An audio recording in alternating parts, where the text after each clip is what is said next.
Yo, it's your boy Ryan, Northwest Sports Fanatics, back at you with a new video. Today is Sunday, January 21st, 2024, with your boy Ryan and the Northwest Sports Fanatics. Make sure you guys subscribe to the channel. Smash that like button either now or on your way out. Donate to your boy if you can. Cash App, $ ORION NWSF, or the YouTube Super Chat right here. We got the AFC Divisional Playoffs, the Kansas City Chiefs and the Chiefs Kingdom versus the Buffalo Bills. Kickoff is going to be here in just a couple minutes, and we just wrapped up the Detroit Lions beating my Tampa Bay Buccaneers. Congratulations to the Lions, 31-23. They punched their ticket to the NFC Championship game against the Bang Bang Niner Gang and the San Francisco 49ers. And we already saw what happened with the Ravens beating up the Texans 34-10. Who will be the last team to join the Baltimore Ravens in the AFC Championship game? Will it end up being the Kansas City Chiefs like it has been many, many years in a row? Or are we finally going to see Buffalo break through with Josh Allen being at home for the very first time? Let's go. Marcos Pineda with a 20 right out of the gates. I appreciate you very, very much. Let's go. My boy, let's go, baby. Before the $20 dono, after, let's go, baby. I appreciate you. Let's go, brother. Stacks on stacks, a little racks on racks, a little cactus jack. Bang, bang, $20 dono. No rest for your boy. Your boy is here. Your boy is rolling. Your boy is going. No rest for the week. Let's go. $20. Let's get to a hundo, baby. Mike in the building. What's good? How are you? Bang, bang, Niner gang. Let's go. Let's go. Let's get those likes up, baby. And we got the spinning logo over there for Buffalo. We got the spinning logo here for the Kansas City Chiefs. All right. And then obviously with the thumb, you already know what it is. Patrick Mahomes, the clone on the left, Josh Allen on the right. So are we going to end up having no upsets? Because Kansas City would be the only upset that we may get. Tampa, I thought, would be the only other one that might be able to get it done. And we try to keep it as close as we could. Green Bay did good as well, only lost by 3. But we'll find out if home field advantage matters in the playoffs, which it currently does. And comment below. Let me know what you guys think and who you guys think that are going to win. Right now, I feel that the Ravens winning and the Niners winning were kind of a given. I felt that Detroit was heavily favored, which they should have been. But I thought that if we were going to get an upset, it was either going to be Tampa or possibly Kansas City. But I think I got Buffalo winning in this particular matchup. Even though I know Buffalo's defense isn't good, right? I know it's not good, but they're at home, so they're going to feed off that crowd. I know the Chiefs' defense has been top 5, top 3 almost all year, right? But the Kansas City offense is not really the same as it was in years past. So we'll find out. We'll find out if Kansas City can overcome one more time and end up winning on the road. If the Chiefs win, I don't think anyone would be shocked because Buffalo's defense isn't very good like the Lions. But if Buffalo and Josh Allen want to be able to get past, this reputation of, they can do good in the regular season, but when it comes to the Chiefs, they can't get over the hump. Is this going to be the year that they finally get over the hump? And there was a nice graphic, by some of the NFL insiders, right, that were comparing Tom Brady and Peyton Manning's career. And it took Peyton Manning 7 years to finally get past, Tom Brady to be able to overcome. And it's coincidentally Josh Allen, 7th year, the opportunity to finally get past Patrick Mahomes. So is Josh Allen going to be Peyton Manning in this circumstance? And obviously Patrick Mahomes is Tom Brady. So we'll find out if Josh Allen can have a good game with his arm and his legs. And I feel that this game could come down to whoever has the ball last, right? But I have Buffalo winning this matchup, and I think it could be, very, very close. Buffalo, by 3, 4 points. It's not like, I don't think Kansas City can do it, but I feel that they've done it so many times in a row that maybe this is Buffalo's moment to, win this game and see what they can do against Baltimore, just like Detroit had his moment, with the Lions and having their moment against the Bang Bang Niner gang. Let's go.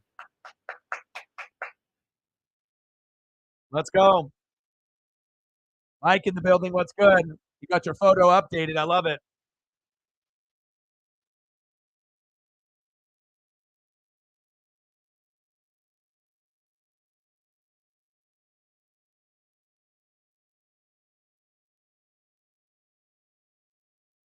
I'm looking right now. 25 degrees in Buffalo right now. And it's not like, I feel like Kansas City is kind of like, with Alabama and Georgia. If you're a fan of those teams, you want to continue to have success. Like Mike, he's a Bama fan, Roll Tide. He's always going to want them to win. But for everyone else that's not a Bama fan, or obviously with Georgia, sometimes you just want someone new and someone different. And it's not like Kansas City doesn't have a shot. This is the most 50-50 matchup out of the 4 games. This one could go literally either way. The Lions winning, they should have. The Ravens winning, they should have. The Niners winning, they should have. But this one could literally go either way. But for me, like I said, Kansas City has had its run. The offense hasn't been very good. Kadarius Toney is not playing, so they don't have to worry about him losing the game for them. Mahomes hasn't been very good this season either, right? And I know Buffalo doesn't have a defense, and defense wins games and defense wins championships. But what is a way that you can counter the bad defense? Home field advantage. So this will be the first time that Josh Allen has been at home against Kansas City, and I think that's going to be the deciding factor, the fans. So, and I think it's going to be a very, very close game. And if Chiefs end up winning the game, no surprise, they're the Kansas City Chiefs, right? But I'm not sure if anyone believes the Lions can beat the Niners. And I'm not sure if anyone believes Buffalo or Kansas City can beat the Ravens. I still think we're going to have a Ravens-Niners Super Bowl, but we still got to go through the motions and see who's going to win here. But I'm going to be rooting for Buffalo, and I got Buffalo winning this barely. So.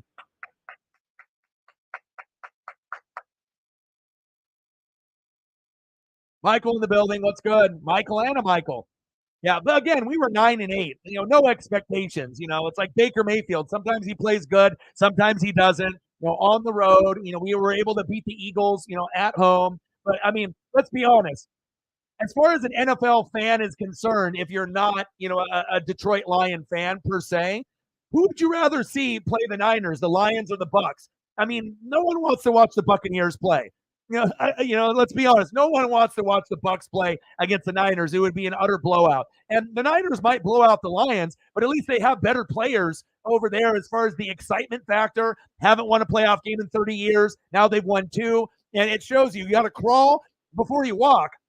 But this won't be the last time that we're going to see the Detroit Lions in the NFC Championship game. But again, once they beef up that O-line and beef up that defense, maybe that'll be the time where the Lions actually get to the Super Bowl and then maybe win it.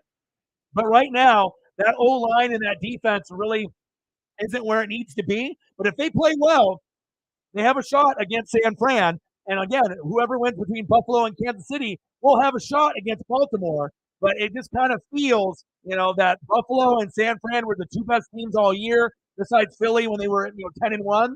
And at the end of the day, defense wins games, defense wins championships. And who's got the best defense? Baltimore and San Fran. So I still got them going to the Super Bowl, but we got to be able to see what we have here. And and like I said, with Josh Allen, I was at a point where I didn't want to really consider myself a hater towards Josh Allen, but compared to like Mahomes and Burrow and Lamar and Herbert, I always felt Josh Allen, just like everyone else, made too many mistakes. He was always throwing into double coverage, triple coverage, and I would criticize him just like everyone else. But then as all the other starting quarterbacks started to get hurt, I started to, kind of root for Josh Allen. I know their defense isn't good. The O-line is shaky. But at some point, we want to be able to see the star quarterbacks be good. And I'm starting to find myself, rooting for Josh Allen to kind of, change the narrative of his career. And they never really had a good running back until now with James Cook. So we'll kind of see where it goes. Paisley's in the building. She misses dad. How are you?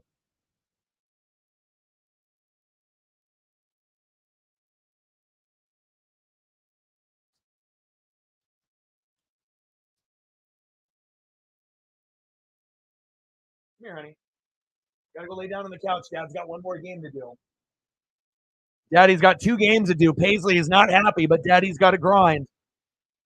And let me get some photos up for Marcos, Seahawk fan and Beaver fan. Let me throw up a couple of those for him.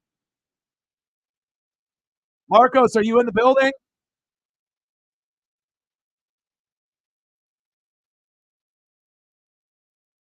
I'm going to hit him with a Marshawn Lynch. Everyone loves beast mode. I don't think I've ever met anyone that says I hate him.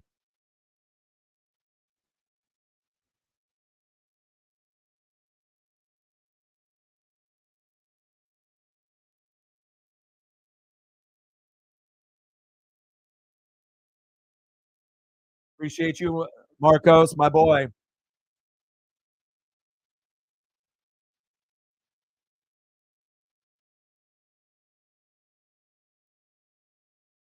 26 degrees. Little wind. Woo! Marshawn Lynch, beast mode.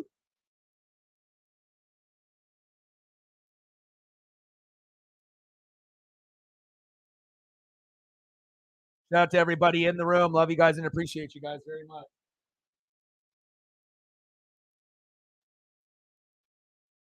Paisley misses daddy.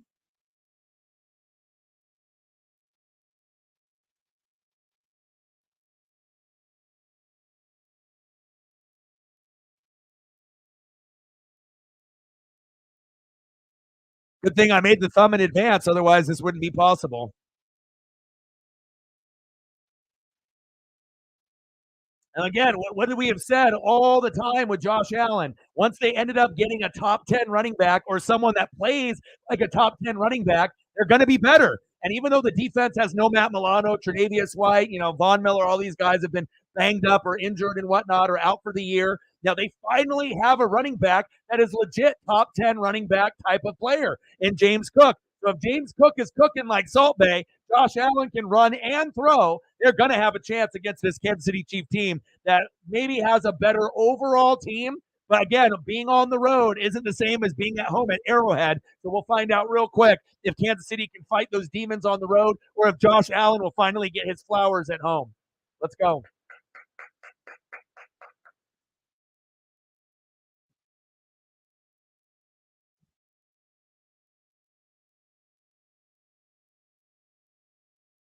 Yeah, I messaged Matt early when you didn't respond to sharing the post early this morning.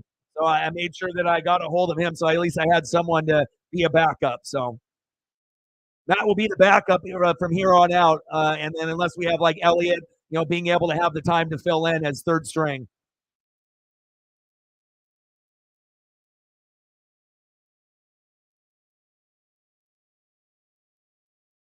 Nice photo, Michael. Looking good, my guy.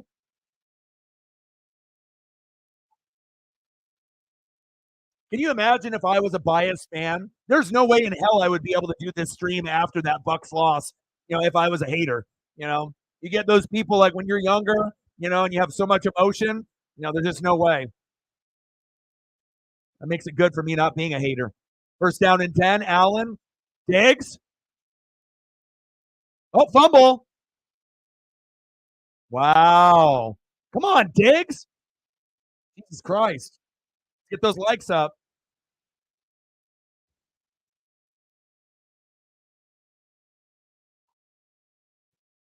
Come on, Diggs. What happened? What happened to my hands? What if Kansas City would have got that, scooped it up, and scored? I mean, if you want to lose the game and just fumble the bag, that's how you do it right there.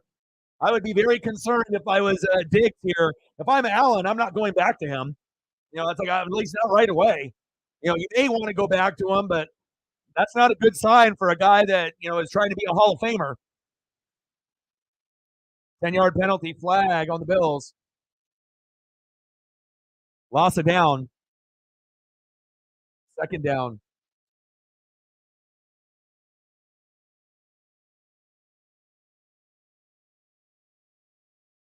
Yes. Yes, I did see that. Well, a lot of people,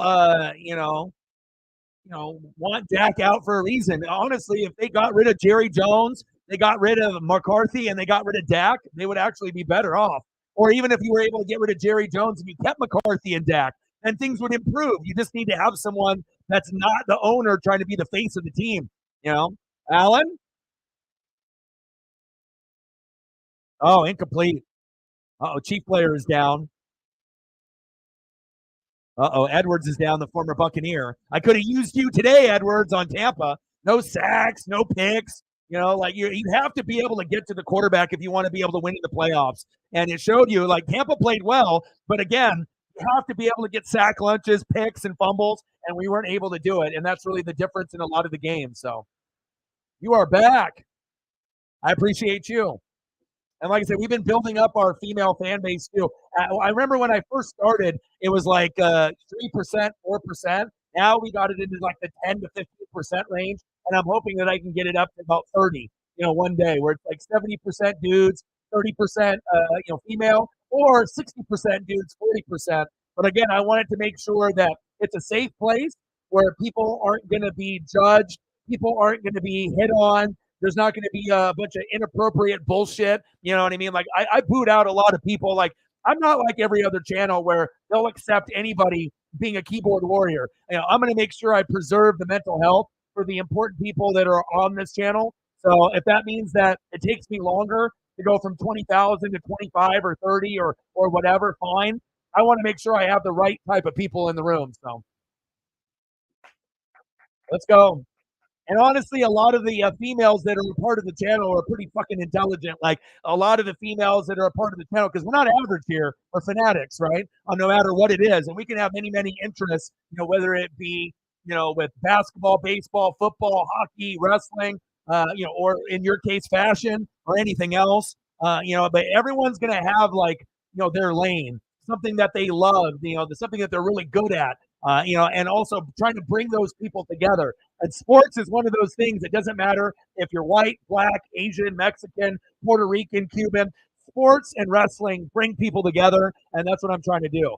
Help people out with the mental health and show people what it takes to be able to be successful on YouTube. It's a grind. It's not easy. And make sure you're taking care of your mental health. It is not easy. Make sure you're doing the right things to make yourself successful every single day.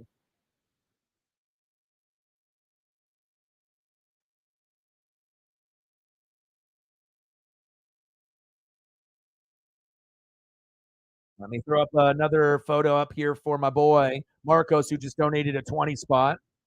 He's a big Seahawk fan and an Oregon State Beaver fan, so we got to throw up a little Marshawn Lynch. I mean, everyone loves Marshawn. He's fantastic.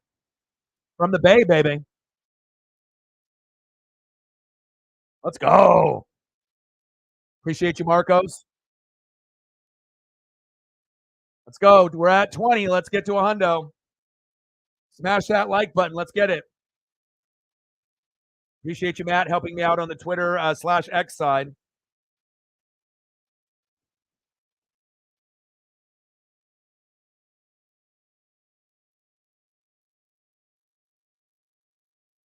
Go, Alan.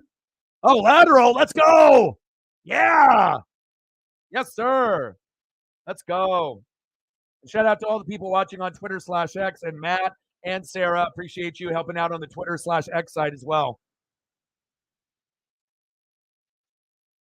Yeah, I mean, Mike, like I said, I'm not built like everyone else, but believe you me, when I was younger, I was just as big of as a hater as anyone else. You know what I mean? With like the Ducks, against everyone else, like fuck the Beavers and the Huskies and the Cougs and the Trojans. For the Mariners, fuck everybody else in the division and every other team out there. On the NFL circles, with Tampa, fuck the Saints and the Falcons and the Panthers and everybody else. But you get to a point. First down, Bills, move the chains. Nice by Josh Allen there, rumbling and a bumbling. But then I started to mature and to get a little bit older and just to start to appreciate greatness. And that's really where it's at. I appreciate the greats in this game. And it doesn't matter if they're on the Saints or the Falcons or the Panthers. I want to make sure if they're great, I want them to be recognized. $20. Let's get to a hundo. What did you end up doing, Sarah? Did you end up doing the volunteer work, or did you end up just staying home? First down and 10, hand off? Or did you go out to lunch? What did you end up doing this morning? Ball is down.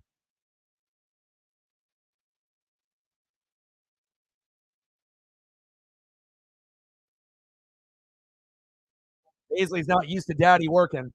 You did volunteer? I figured you did. That's what you told me. So I figured that's what you did. Good to hear.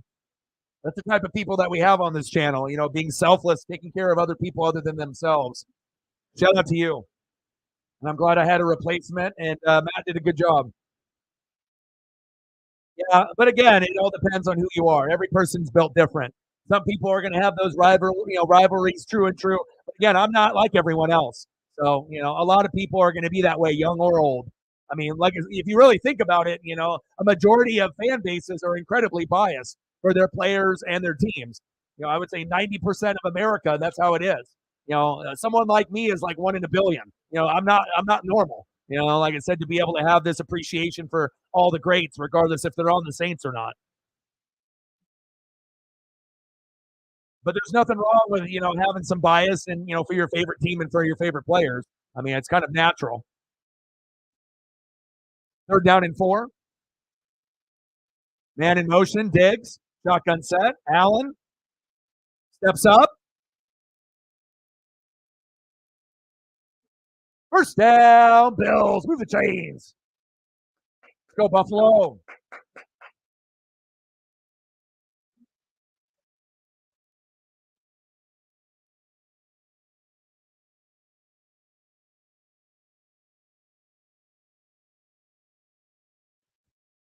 Allen.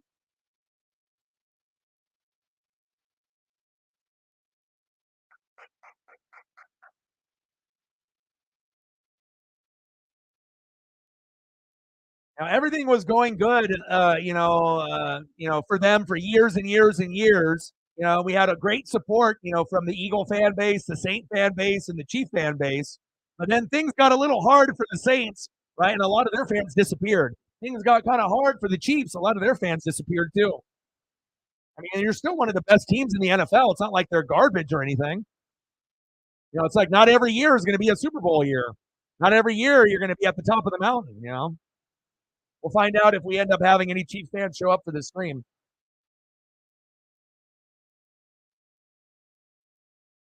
I mean, you got to show up when you're good or when you're bad. Doesn't matter. Loyalty is everything,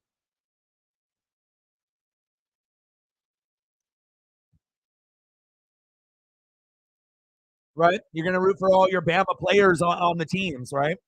Like seeing Gibbs play well. You want to be able to root for that. You want to be able to root for all the Bama players wherever they go.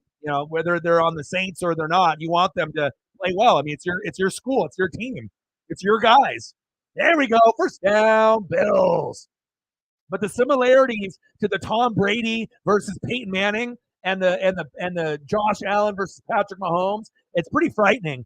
Because if you ended up listening to that breakdown, everything kind of lines up of Josh Allen, beating the Peyton Manning in that scenario, and finally coming out on top at home.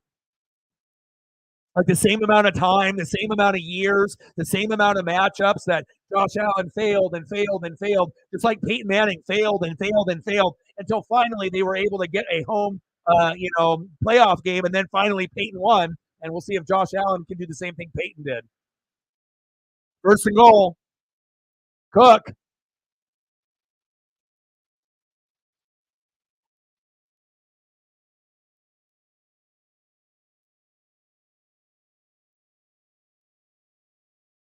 Paisley's like, Daddy, you're working double today.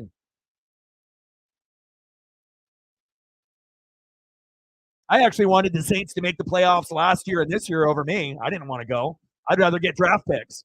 Because unless you're a championship caliber team, and you have a chance to win a Super Bowl, if you're a contender like the Ravens and Niners, fine. But if you're Tampa, you're a pretender and you're just advancing, beating the Eagles and whatnot. But the thing is that it's cool to make the playoffs. But again, the better that you do when you're a pretender, it hurts you in draft and the draft capital and your draft position. And if I'm looking for the future, I would have rather had the Saints make the playoffs last year and this year for us to get more talent so that way we can build up the team to not be a pretender and to be a contender in a couple years. 3rd and 8. Shotgun set for Allen. Good defense there. Field goal is up, and it's good. 3-0 Buffalo. Nice job, Buffalo.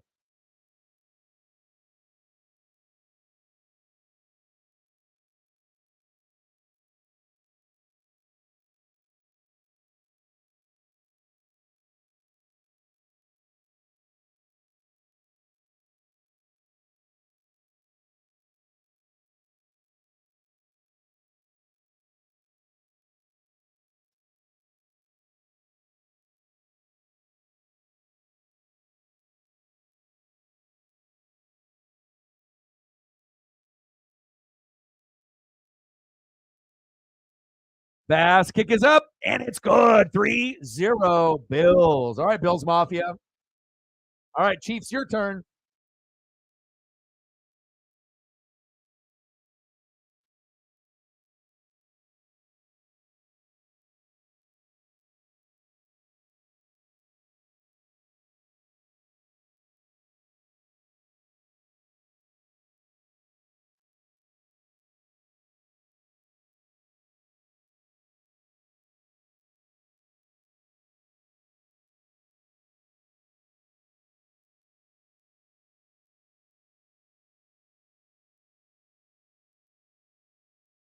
Sean Desai, well, he's garbage. So, I mean, obviously, you have to replace that. Got to be able to find an OC and a DC that's going to work if you're not going to fire Nick Sirianni. So, get those likes up. Let's go. Yeah, I think Knicks to the Saints, Knicks to the Falcons, Knicks to the Bucks, Knicks to the Broncos. There's going to be quite a few spots that he may land. The best fit for Knicks would be the Broncos, though, because of Sean Payton and his development. Because if you put Bo Nix on the Saints, who's going to teach him? Carmichael's no longer there. It's not going to be Dennis Allen. So who's going to be the one that's going to mentor Bo Nix? I don't think he would succeed in Nolans. You got to be able to have not only supporting cast, but you have to have good coaching.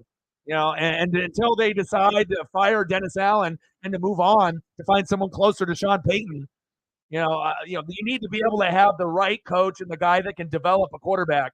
So whoever Denver ends up selecting, Sean Payton is definitely going to be able to get that guy on point. And I'm not saying that Bo Nix would be a failure on Nolans, but there's going to be better spots for him there, unless you end up getting a new coach, in a couple years while Bo Nix is still on his rookie deal.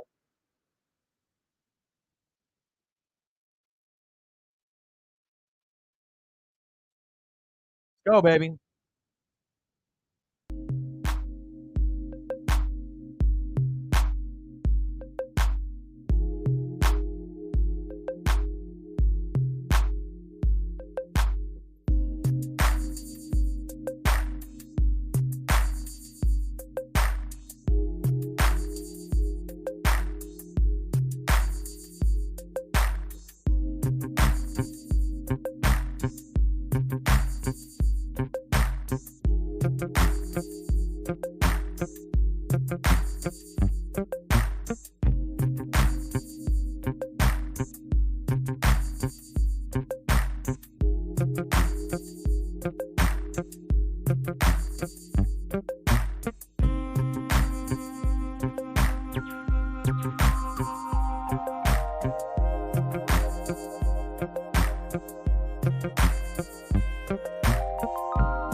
All right, baby, let's go.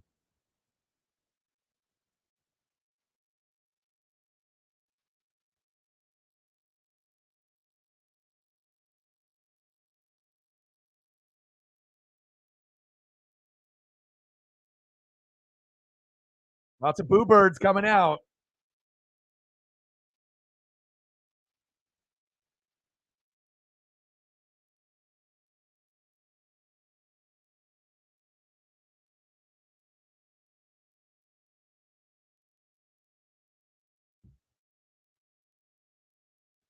First down and 10. All right, let's see if this Buffalo defense can rise to the occasion. Pacheco and the Buffalo defense isn't good, but they can feed off the energy of the crowd. And just like Detroit Lions, they only have Aiden Hutchinson, but when the crowd is cheering for you, all those guys that are mid or below average, they'll step up and be at least above average in this game. Momentum and Uncle Mo is everything. Finally, the opportunity to try to beat the Kansas City Chiefs. 3-0 Buffalo. Shotgun set, Mahomes. Nice catch. Rice, baby. First down, Chiefs. Move the chains.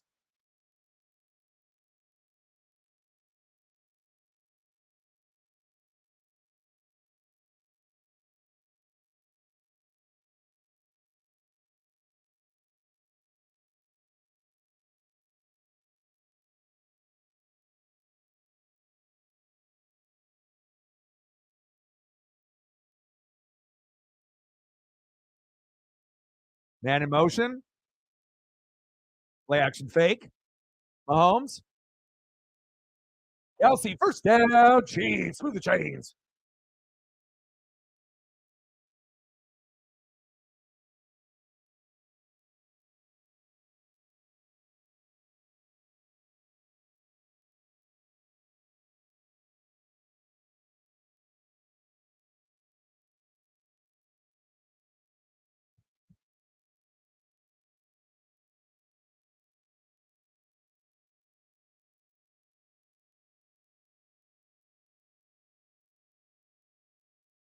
Man in motion.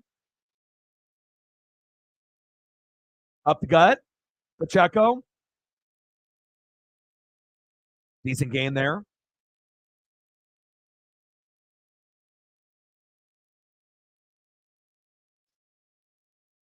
It'll be interesting to see if he ends up being the guy that will be long term, or if they'll end up firing him after a couple years and find someone else.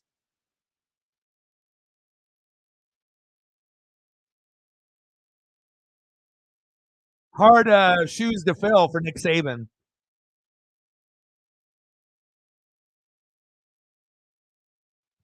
Second and 3, Mahomes. Play action fake. Little screen to Clyde Edwards-Helaire. Good tackle by Buffalo.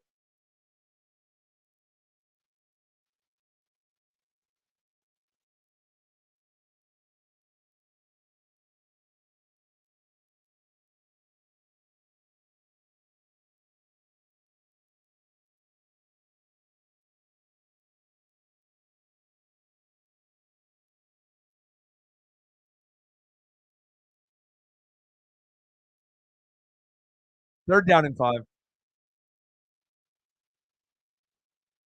Field goal is up, and it's good. 3-3, Bills and Chiefs knotted up. Good defense there by the Bills on third down and 5.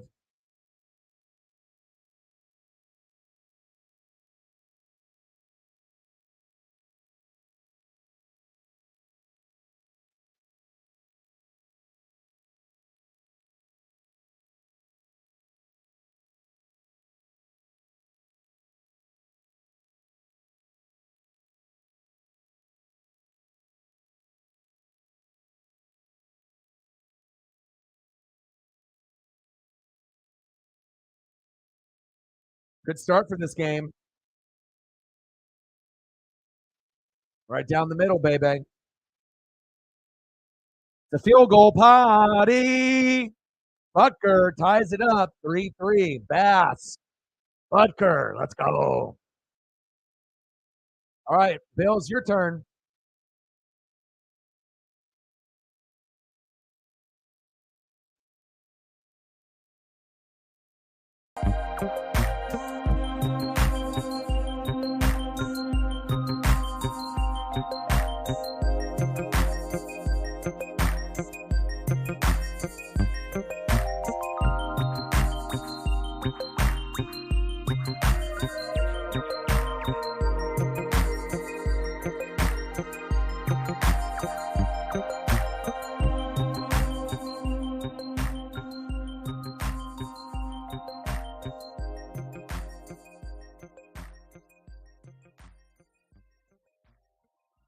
All right, let me go check up on Paisley here real quick. I'll be right back.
Kevin in the building, John in the building. What's good? 3-3, Chiefs and Bills knotted up.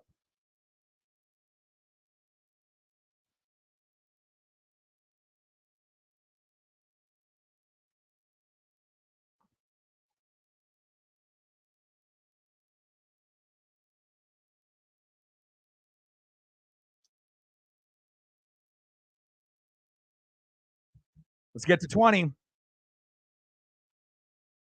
All right, let's see if Josh Allen can get a touchdown drive here. It's crazy how the perception can change for a guy like Josh Allen, like, not having a running back and having to force all those throws and for us to criticize him, even though he's been like a top 3 quarterback pretty much every year. But now they finally got James Cook. You got rid of Ken Dorsey. You got, Brady in there calling the plays.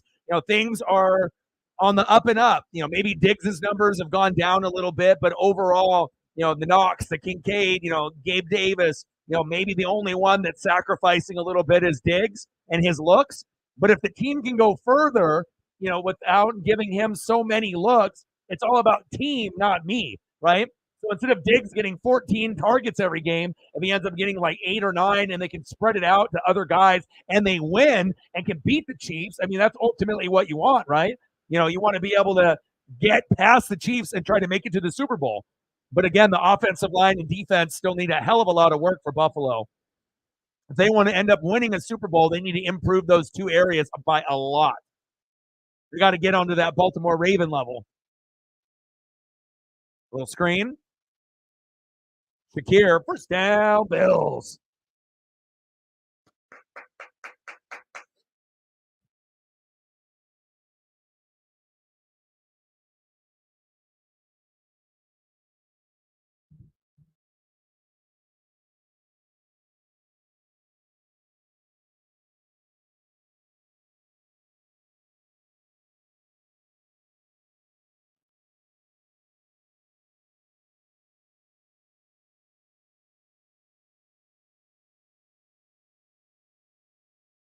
No bootleg.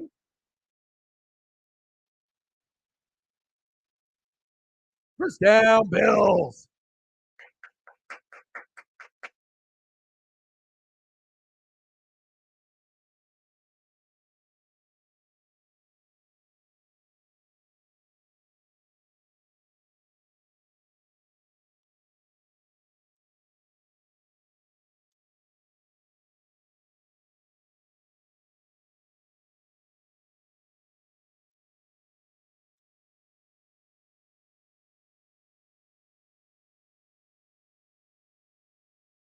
Where are the what?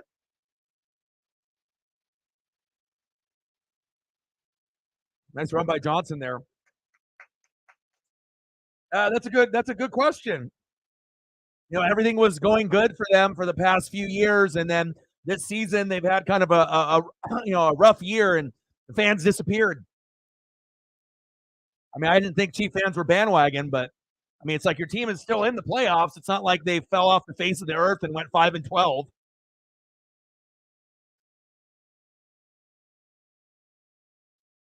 But I mean, the same thing happened with the Saint fan base and the Eagle fan base too. So I guess not everyone is loyal to the soil.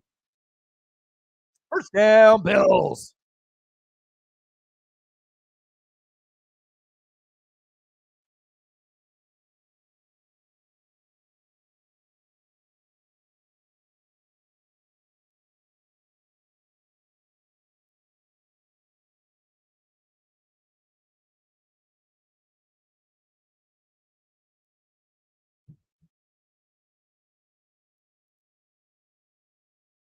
Good balance there for Buffalo with the 9 passes and the 9 runs.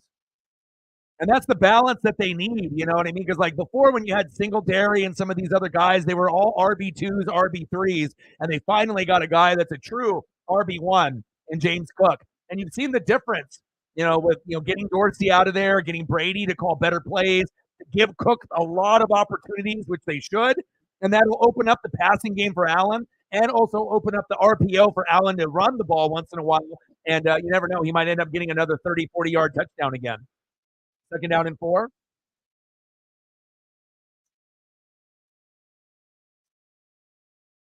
I mean, the O-line and defense are still terrible, but again, getting at least one of those needs addressed in the running back, and a good one. They finally got it. I mean, how many years did it take? 6, 7 years to finally figure out that Buffalo needed a better running back than Singletary and all the other guys they've had.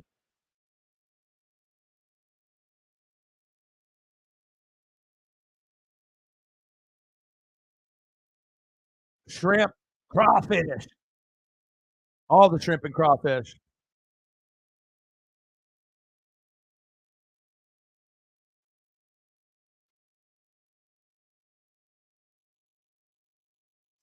End of the first quarter, we're knotted up at 3. Look at Allen. Uh-oh. If the Allen starts rumbling and bumbling, it'll be over.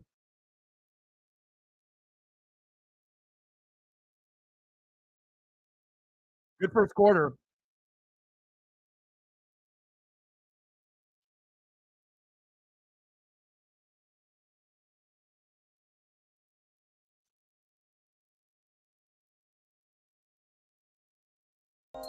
I'm going to go check up on my pup. Give me one sec. All right, we're knotted up at 3, baby. Yeah, my first job, doing crawdads and crayfish, and like I said, that's why, I love being outside. And, like I said, I learned the work ethic at a young age. My first job, I was like 12, making $20 an hour, doing crawdads, crayfish, commercially with my dad and my dad's friend who had the boat and the trap. And we would do, on the Columbia and the Willamette, sell to Pacific Seafood and Jake's, which is a kind of a famous crawfish seafood type place here in Oregon at the time. So, all right, let me go check up on Paisley here real quick. Give me 1 minute. I'll be right back. We're knotted up at 3, baby.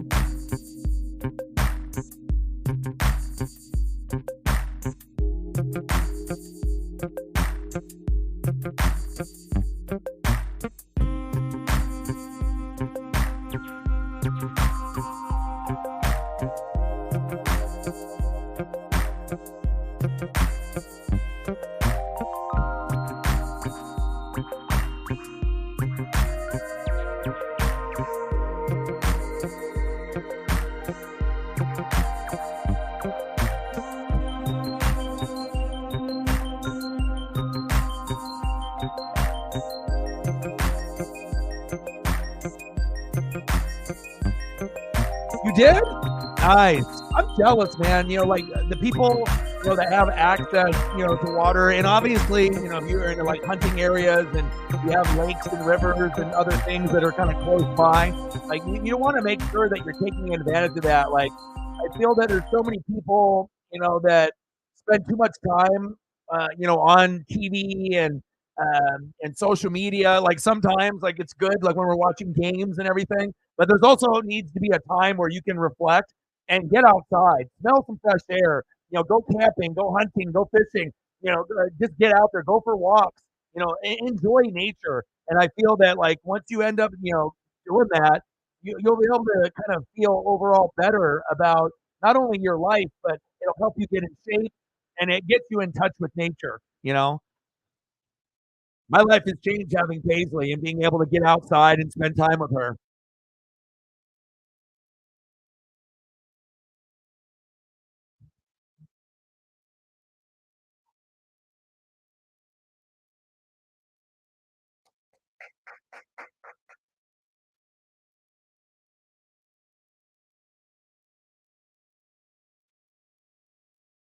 See if Buffalo can get a touchdown here.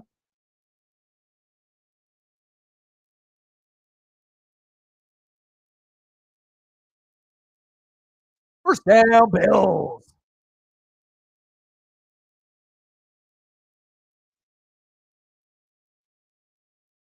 $20. Let's get to a hundo. 80 to go.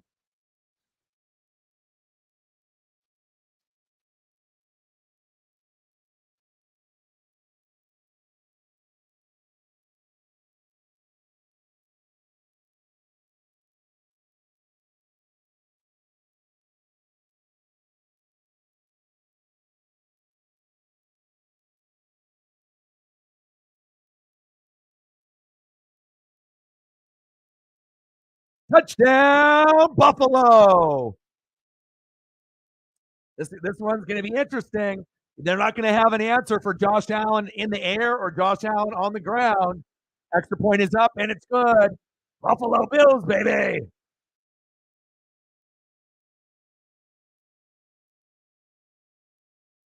"11 plays, 75 yards. Josh Allen is that dude."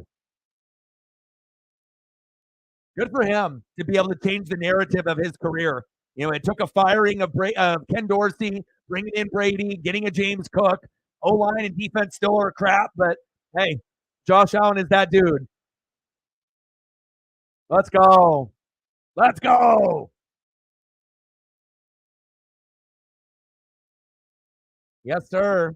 Home field advantage. If you don't got home field, it can be very difficult to win if you're Patrick Mahomes.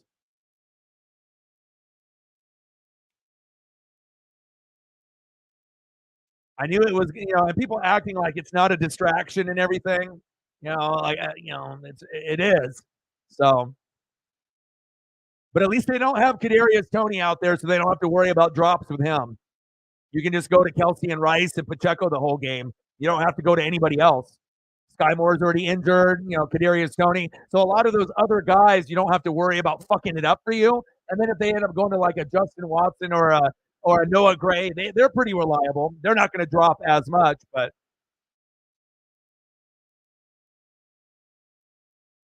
Bills, baby.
And as long as Josh Allen, can minimize his mistakes and not have to force it, you got James Cook, so you don't really need to force it anymore.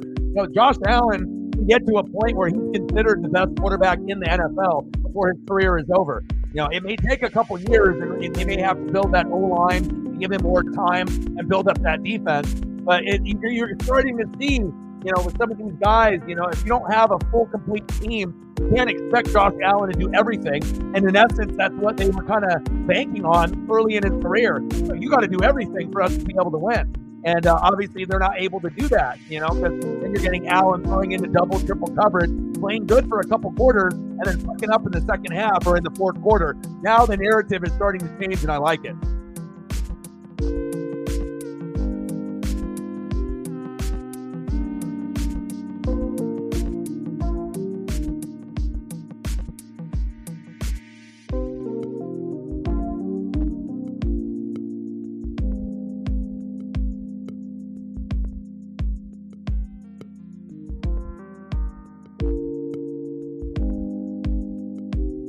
Ten-three Buffalo. Let's go.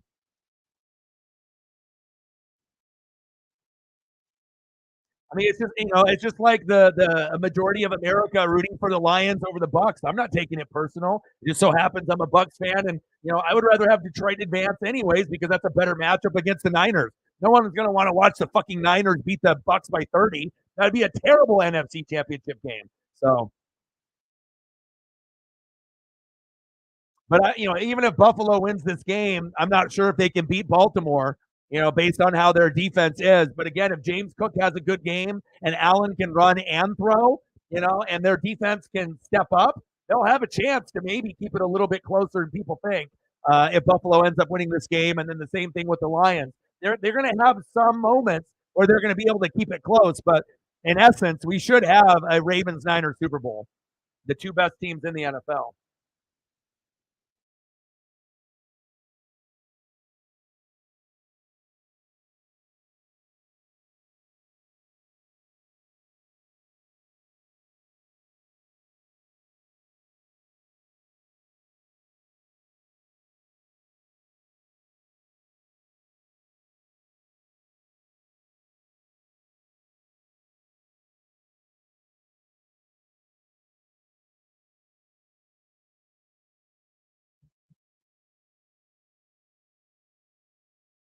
Oh, look at Pacheco run.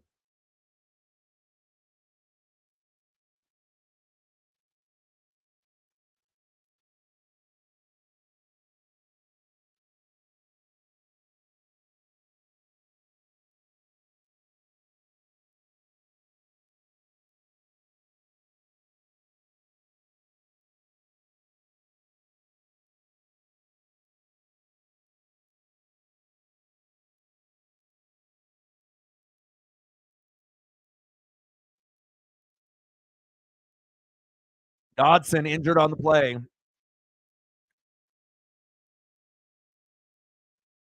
Hopefully he's all right.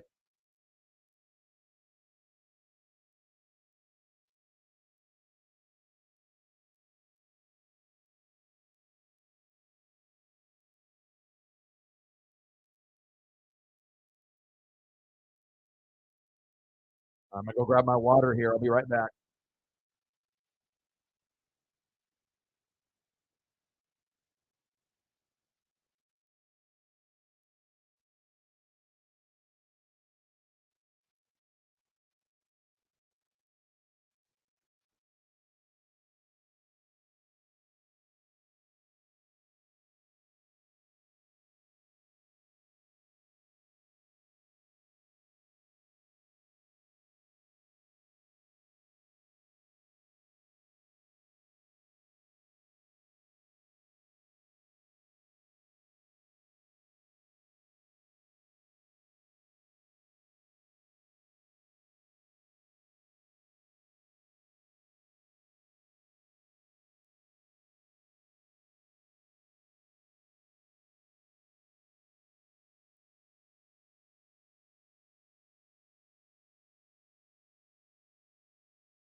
Mahomes to Travis Kelce. First down, Chiefs.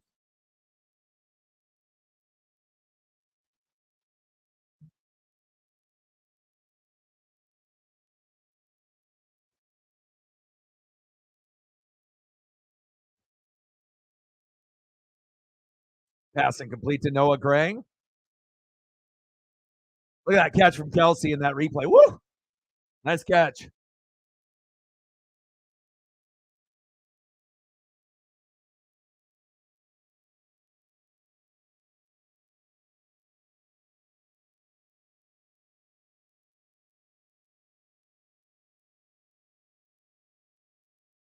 Rasul Douglas, defensive holding.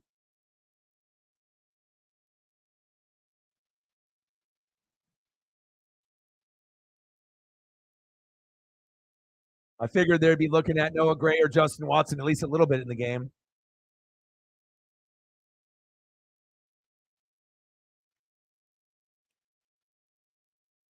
Patrick Mahomes, incomplete. Thrown away under pressure.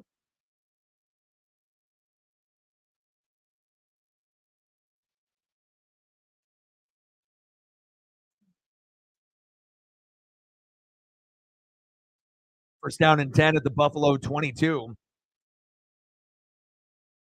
It's crazy, like how they were on top of the world, and in a matter of like one season, like how the tables have turned.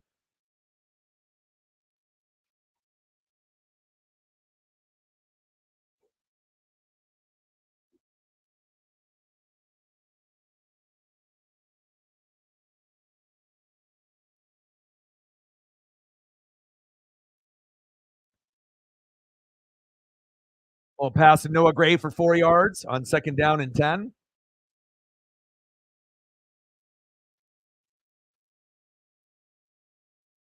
Mahomes trying to throw with his left hand.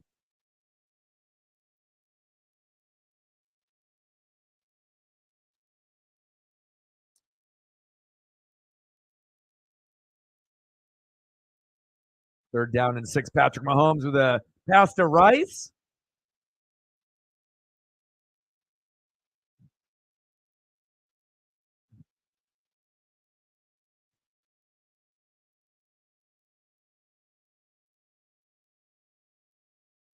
Good tackle there.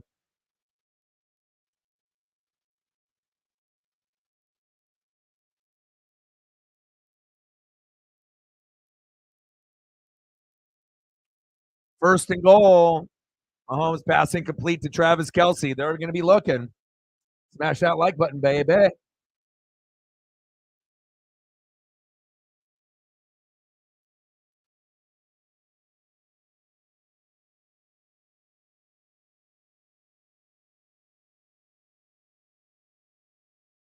I mean, especially on third down, you only have two options: Rashee Rice and Travis Kelce. That's it. That was a good catch by Rice on that third down. Now we got to be able to see if they'll be able to punch it in here.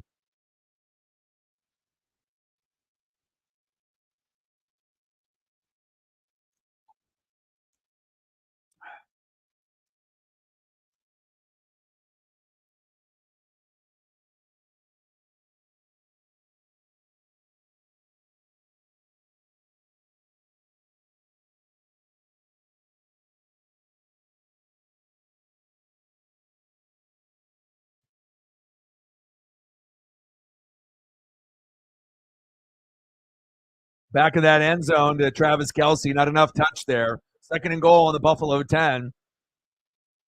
Hardman, no gain.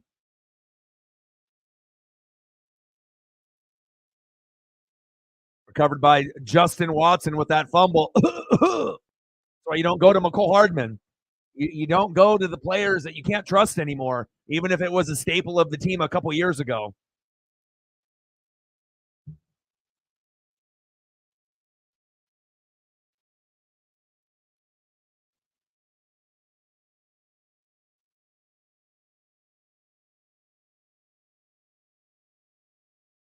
Fucking got popped, ball loose. Mahomes passing complete to MVS. Yeah, we don't talk politics here. Ever.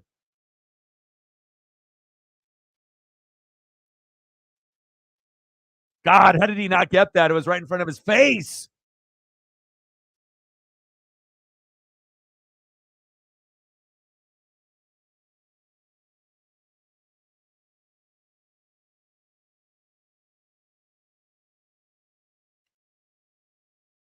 He'll go up, and it's good. 10-6, Buffalo. Good defense by Buffalo, considering they don't have a defense. Why do you go to MVS? Going to MVS is pointless.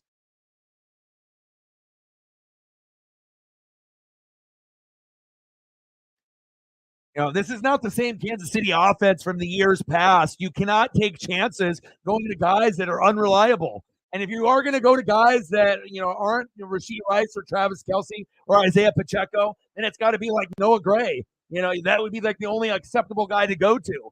Or maybe like a Justin Watson. You don't got to worry about Kadarius Toney injured or Sky Moore, but MVS and fucking McCole Hardman, I wouldn't even be thrown to those guys ever. It's not like they're terrible, but it's like you can't trust some of these players anymore. 10-6, Buffalo.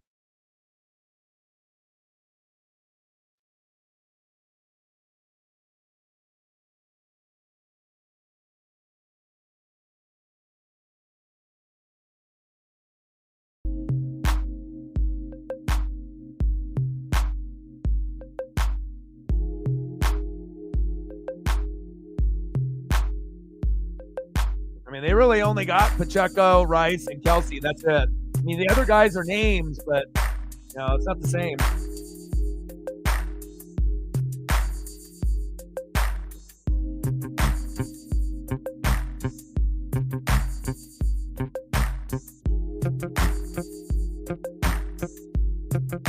All right, Josh Allen, your turn, baby.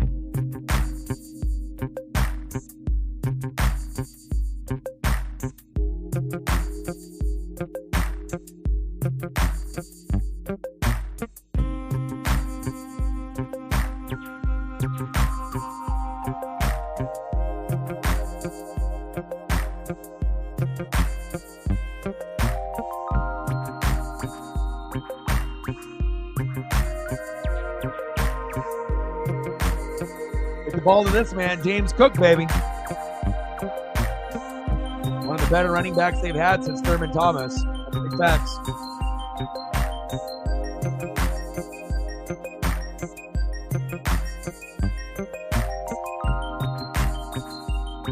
$20. Let's get to a hundo.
Deion Dawkins, Walter Payton NFL Man of the Year nominee.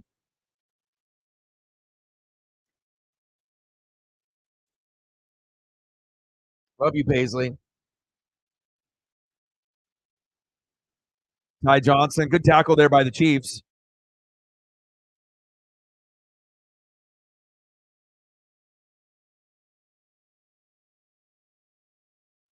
You're the Bills. Pound the rock with James Cook. Or run the football with Josh Allen. Edwards is out. Yeah. Willie Gay, that's tough.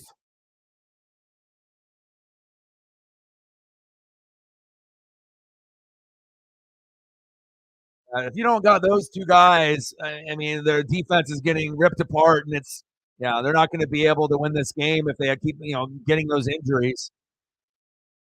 Plus, they're on the road, and it's a different mentality. When you're on the road than you're at home.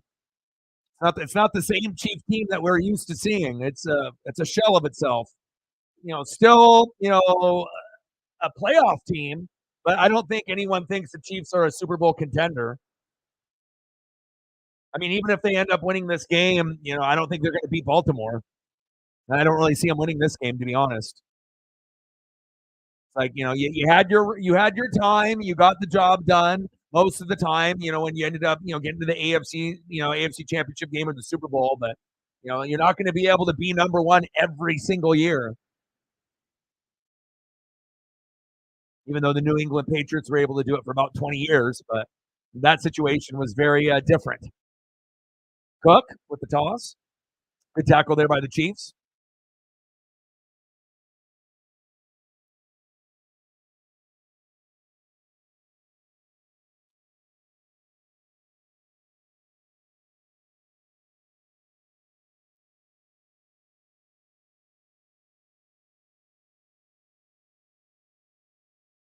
Second down and 8.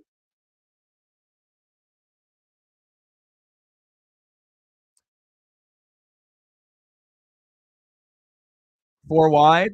Man in motion. Shotgun set. Allen. Going deep. Sherfield incomplete.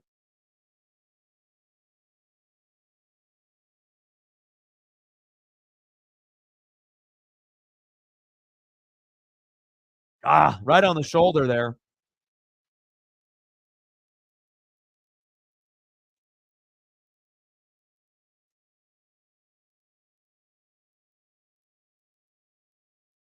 So you have to be able to have people that are going to support you through and through. Not just when the team is doing good. And that's why we want to make sure we find people that are going to be loyal to the soil no matter what, good, bad, or ugly.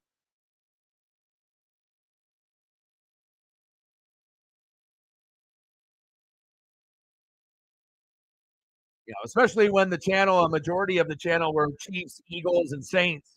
Those were the three fan bases that supported me the most. Back in the day.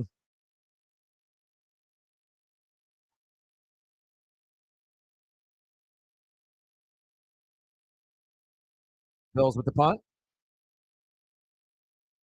They were non-existent last game too.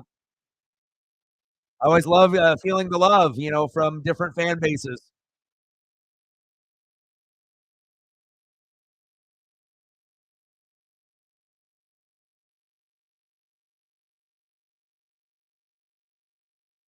Yeah, lots of things are, showing up is one thing and supporting is another. Not showing up, not supporting, not donating, not showing up, not sharing, not being a part, just disappearing. I guess that's what it is now.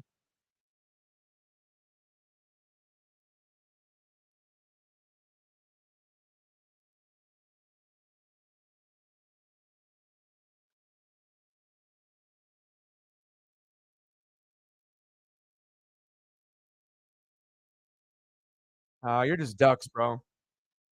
You're just infatuated with Taylor Swift, and for the rest of us on planet Earth, we could give two shits about her. Yeah, and like I said, it's brought a negativity towards the team. Where before we used to like watching the Chiefs and we enjoyed, watching Mahomes and Kelsey and do their thing. But with all the extra attention, with Kelsey and her, it got to the point where it's annoying. Where it's like no one gives a shit anymore. Even if we did enjoy the Chiefs before, we don't anymore. So I'm not the only one that feels that way. I like a lot of America feels that way. It's like it's cool if you're doing good things and everything, but when you make it more about her than the team, and whatnot, like I don't know, it rubs people the wrong way. This is football, you know. So I feel like a lot of people have changed their stance, on them. And even if they were better, like even if they were the same team as they were before, and they didn't have all the problems with the drops, I feel that people would be going against them too because of that vibe, you know. Like it's more about her than the team, It's more about them in the booth dancing and and all that. It's like the focus is taken away from Kansas City, and it's more about trying to gain her followers to follow the NFL and to buy merch of Kansas City. So it's like more of like you know they're doing it for business, and they're just trying to cater to her, and they're trying to make more money from Swifties. So that's why people are annoyed with the fan base, and the team, you know. And as long as they continue to be together and that, I feel that a lot of other teams are going to be rooted for, whether that be a healthy Joe Burrow and the Bengals, Josh Allen, Lamar. I think it's like they're going to get all the other teams are going to start getting more and more support. Unless you are a Kansas City Chief fan yourself.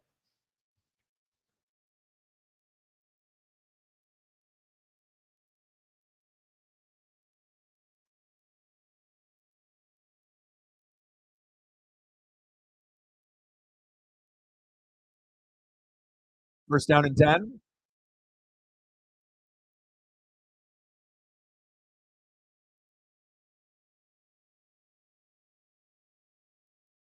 Nice catch by Noah Gray. First down, Chiefs.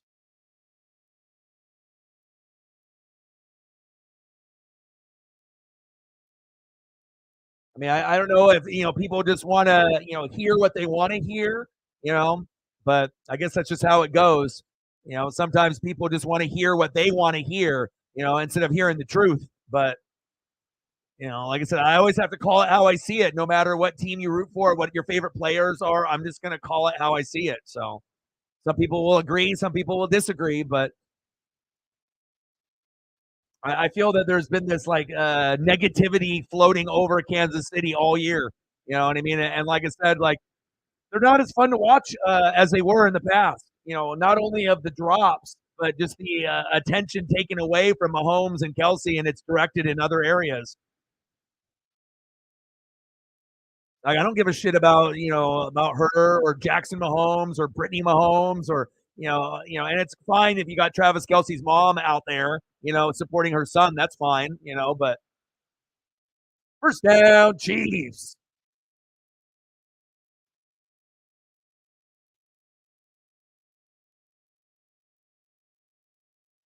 But to be like, a Kansas City supporter and act like everyone loves Taylor Swift and everyone still loves the Chiefs the same way as they did in the past is ridiculous. They've rubbed people the wrong way. And like I said, I don't think it's well, they're if they can improve the drops, they're still going to be one of the top teams in the AFC moving forward as long as Mahomes, Andy Reid, and Kelsey are there. But I'll tell you what, a lot of the outsiders that weren't Chief fans that were rooting for them are no longer going to root for them ever again. You know,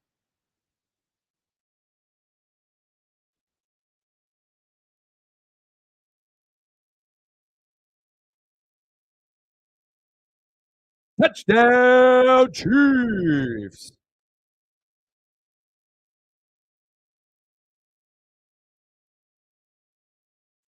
Patrick Mahomes and Travis Kelsey, baby.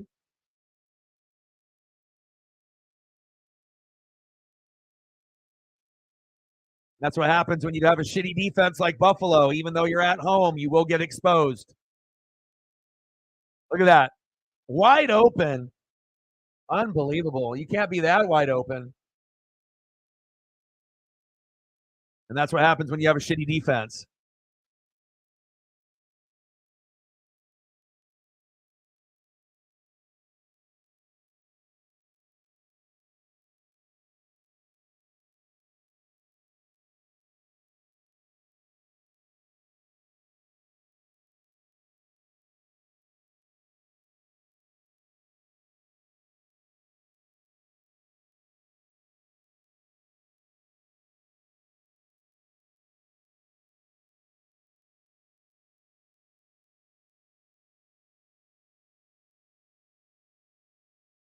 Nice touchdown drive by the Kansas City Chiefs. The Brady to Gronk combo strikes again. Mahomes to Kelsey. Touchdown, Kansas City. 13-10 Chiefs.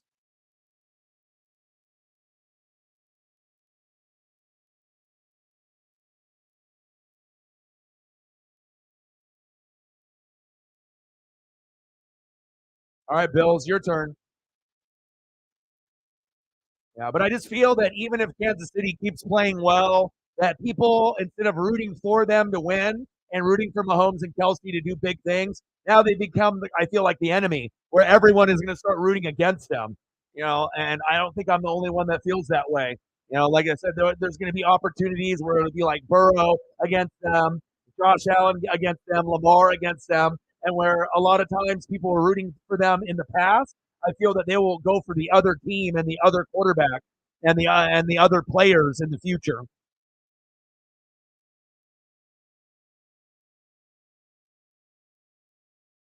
Good game so far.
Mahomes and Kelsey, Brady and Gronk, Montana to Rice.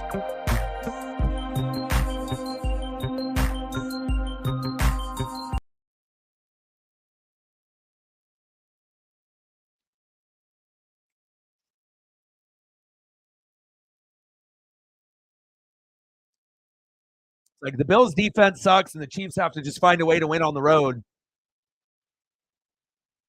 But it all depends on Mahomes and where he directs the football. The less you go to guys that are suspect, then the better chance you have to win this game. But if you continue to try to spread it around evenly, you will lose. So we'll find out if Buffalo can step up, and we'll see if Josh Allen will throw that crucial pick or have that crucial fumble in the second half, or if he'll turn that play into like an RPO for a 30-yard touchdown run.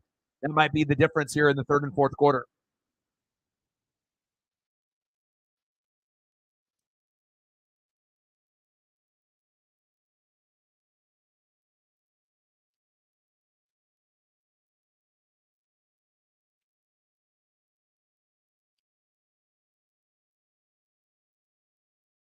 Decent Gabe there for about 8. James Cook, baby.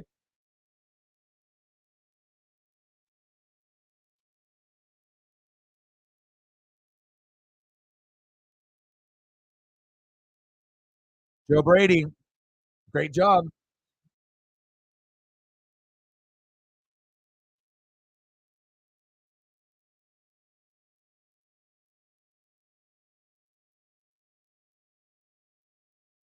Allen with the handoff. First down, Bills. I wish they were able to join the Big Ten. I enjoy Oregon State and Washington State. I got no hate or negativity towards them at all. They're actually better than people think. 100 rushing yards on the ground for the Buffalo Bills already.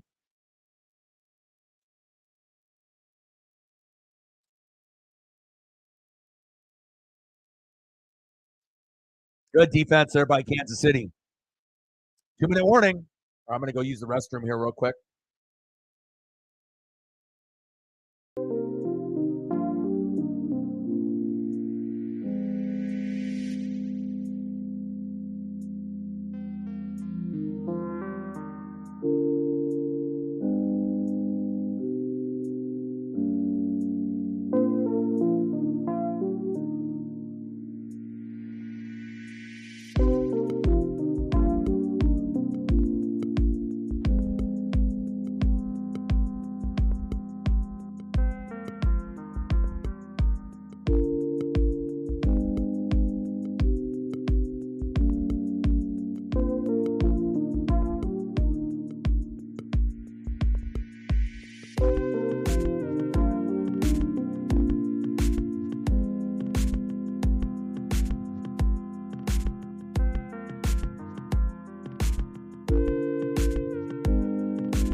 Aiden in the building. What's good?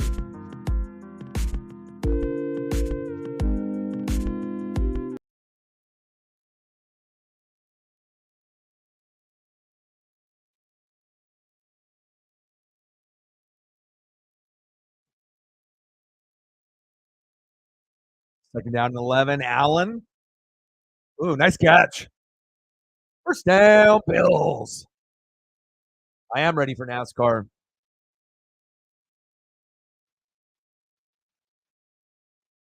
Daniel in the building. What's good?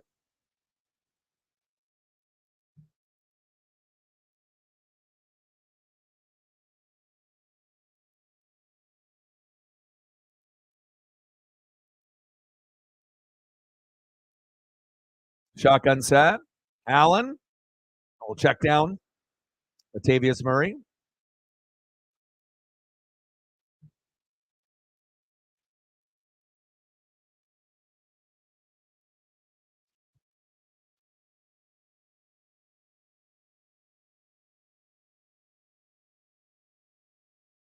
Second down and 4. Allen. Oh, baby, what a play. There we go. First down, Bills. That was pretty. That was pretty by Josh Allen.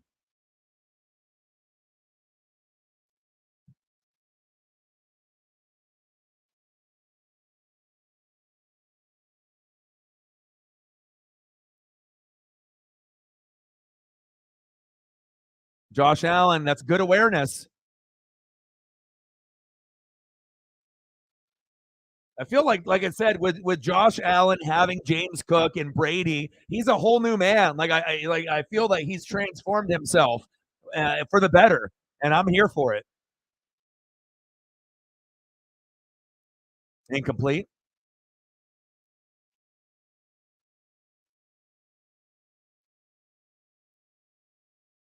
I'm ready for NASCAR. I'm ready for baseball too.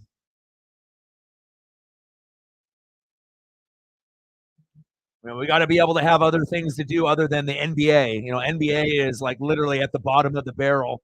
Like I would rather do almost anything besides it. I mean, if we have nothing else to do, fine. But if it ends up being NHL or NBA, I'm going to go NHL. And then obviously if it's NBA or NASCAR, I'll go NASCAR. And if it's NBA and MLB, we're definitely going MLB. So Allen, 2nd and 10. Scrambling. Go, baby, go. Yeah. Don't fumble. First down, Bills.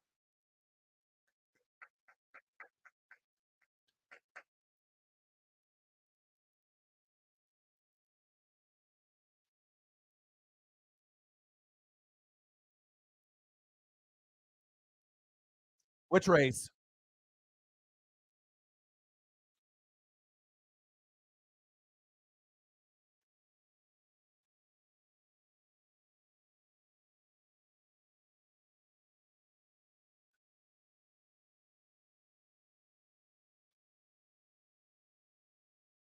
I mean, imagine if they would have stayed with Dorsey. The Cook would never get the ball.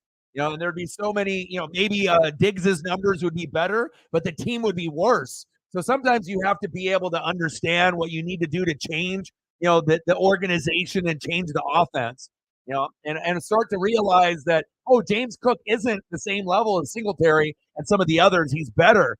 And we finally have been able to see them have a stud running back, and Allen has been able to open it up. And like I said, the person that is hurting the most from it is Stephon Diggs. He's not getting as many looks as he did, with Dorsey and the others in the past. But the team overall is better. And that's what you want, right? Allen trying to run over people like AR and Cam Newton. Oh, no. What was for dinner tonight? What was on the plate today? Nice. You got to make sure you send me a picture when you end up getting that puck. I know you'll post it on social, so I'll end up seeing it on there, and I'll definitely like it.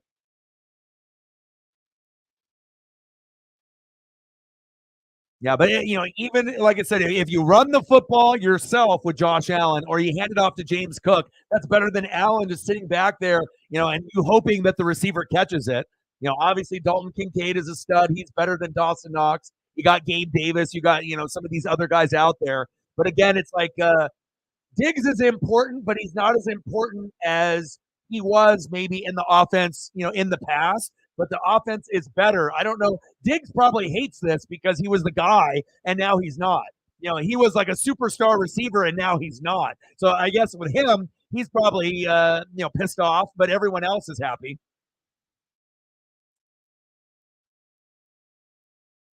Come on, Cook. What happened to my hands? Oh, fried chicken, yellow rice, cornbread, garlic, green beans. Man, that sounds great. That sounds fantastic. Sometimes having like chili and cornbread and having some of those staples, that good comfort food when the weather isn't the greatest. Oh man, I'm out here in Oregon in the Pacific Northwest, but you know, it don't matter if you live on the East Coast, in the South, in the Midwest. I think a lot of us share the same type of palate on what we like, and that sounds like an amazing meal. Third down and 5. Allen, did he catch that?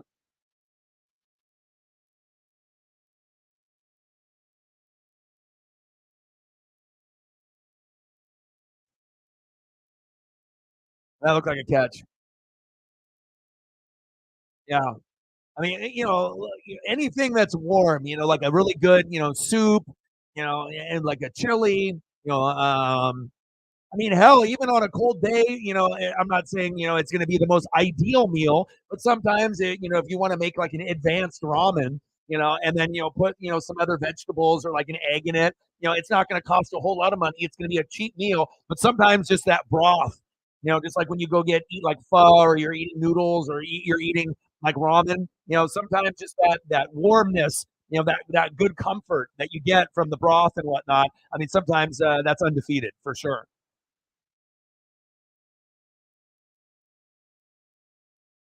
Good catch there.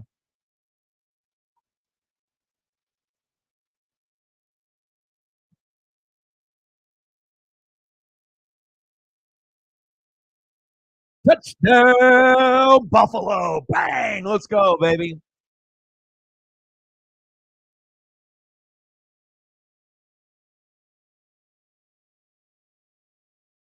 Extra point is up, and it's good. Let's go.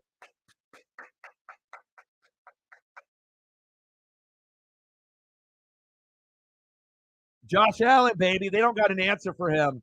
Just like Cam Newton in his prime. When you got a big guy, that looks like 6'4, 6'5, 6'6 out there, and he puts his head down, he's athletic. You're not stopping that. All right, baby. You're changing your narrative. You're not throwing picks anymore. And the thing is like, yeah, maybe Diggs' numbers, and there would be some big explosive plays with Gabe Davis as well as Stephon Diggs. But if you keep the ball in your hands more or give it to James Cook, you're going to be able to go further in this league. Yes, you're still going to need to go to Dawson Knox and Dalton Kincaid and Gabe Davis and Diggs once in a while, but the better chance that you have without throwing the football, unless the guy's wide open, right? Utilize the run, and you're going to find a way to be able to beat this team. Now, if you would have had Dorsey still calling the plays, I guarantee you're not up 17-13 right now. Big facts. Yeah, baby, let's go. Extra point is up, and it's good. 17-13, Buffalo.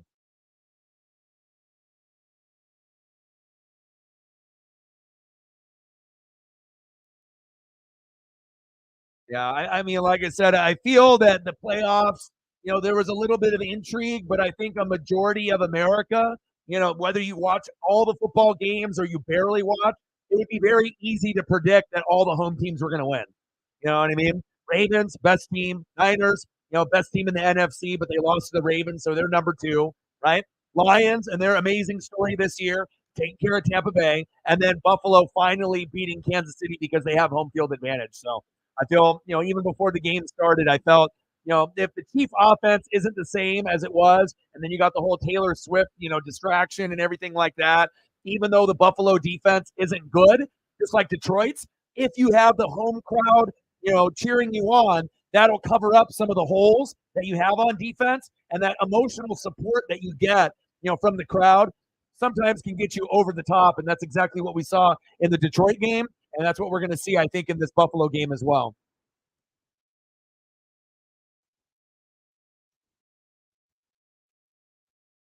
Yeah, I'm gonna have to turn on the Kraken game too.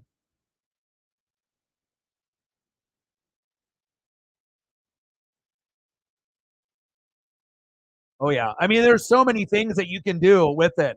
Like you can do shrimp, and with different sauces, and you can put that in there. I mean, it all depends on the more effort and love that you put into a meal, the better it's going to be.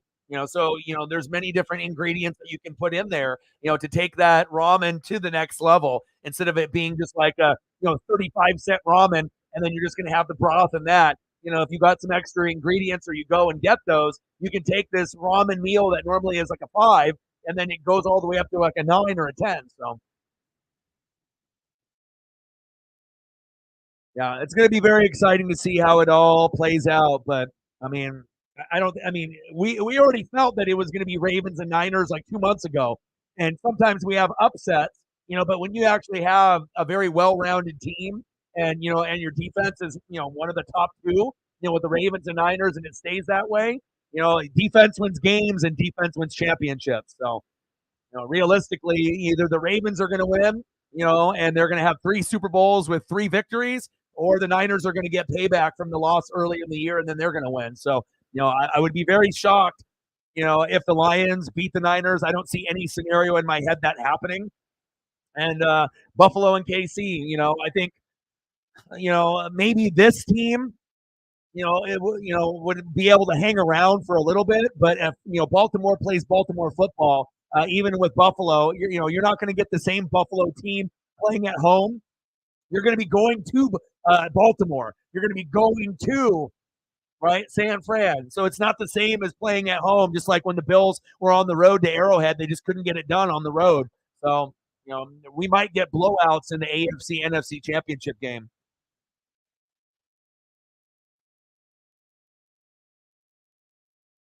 Oh, crayfish with rice. You guys be eating good.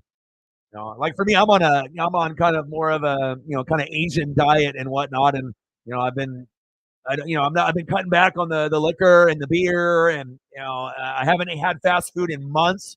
Like it takes a lot of discipline. I walk about an hour and a half every day, 7 days a week with my pup. So I've dropped about 60, 70 pounds since COVID, and I've never felt better.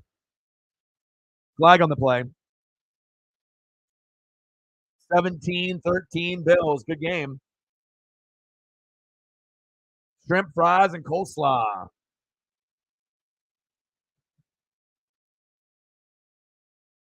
Yeah, but I think for legacy-wise, Lamar winning a fucking Super Bowl would be amazing. And the Niners finally getting over the top with a quarterback that's not Kaepernick or Jimmy G would be great for their organization as well. And let's be honest, with the Ravens and Niners built the way that they are, whoever loses might be able to get revenge or payback in a couple years from now. So, like I said, if the Ravens win, it's not like the Niners are done.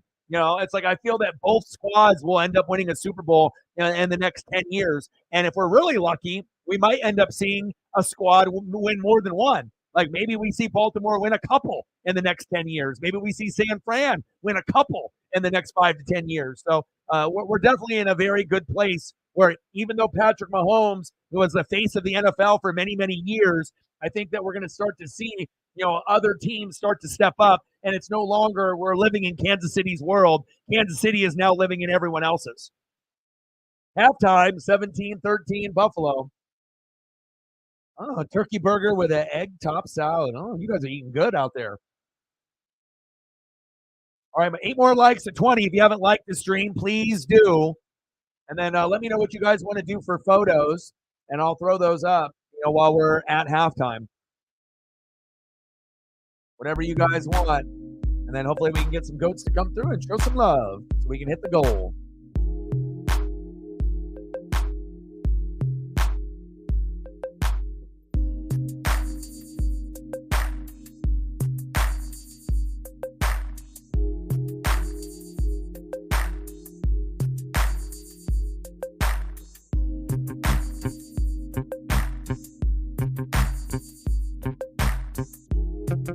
I got to get that Kraken game turned on.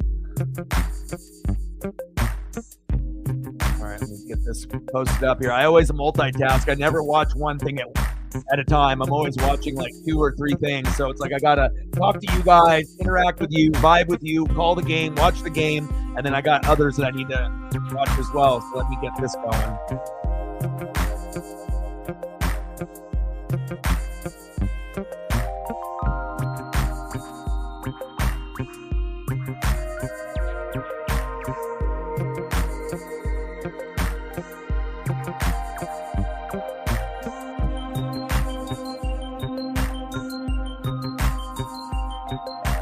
Oh, it's not on until 6. I thought it was on at like 5 or 5:30.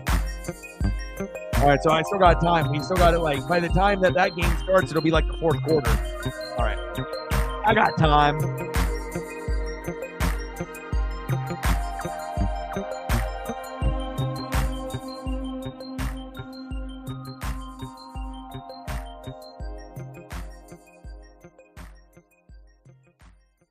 Let me delete some of these other photos, make room for some more.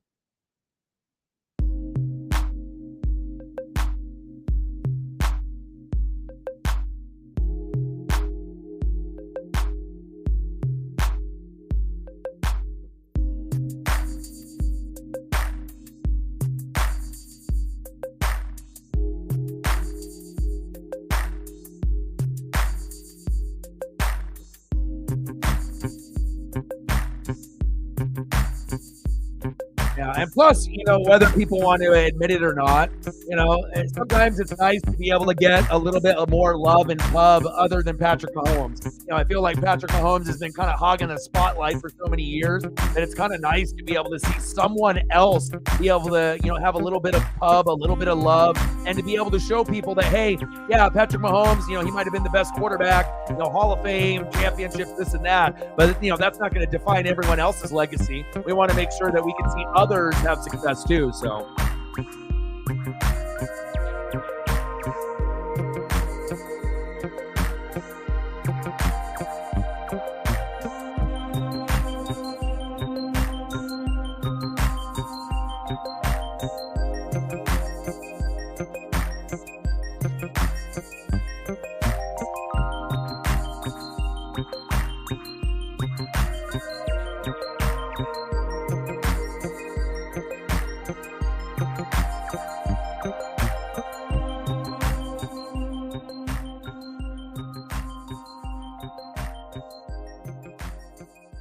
And Super Bowl is going to be good too, because no one really knows. It's like we already saw the Ravens beat up the Niners, but it's going to be on a neutral field, so there is no home field advantage for Baltimore or no home field advantage for the Niners.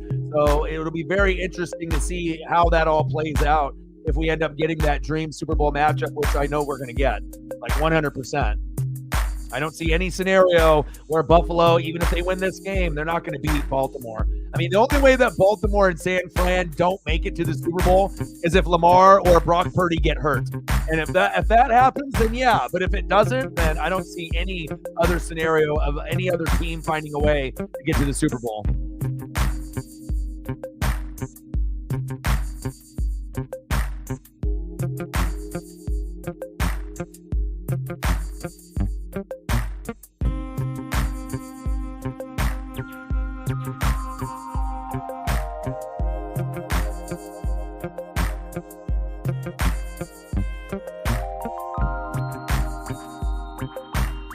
And then hopefully we'll get a healthy or semi-healthy Mark Andrews, and that could be a big X factor for them too.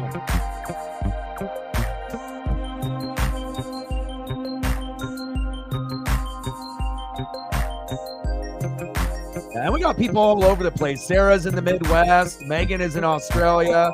Mike is in the South. Matt is in Hawaii. I'm in Oregon. So it's nice, a nice blend. All the people are spread across, the globe and across the country.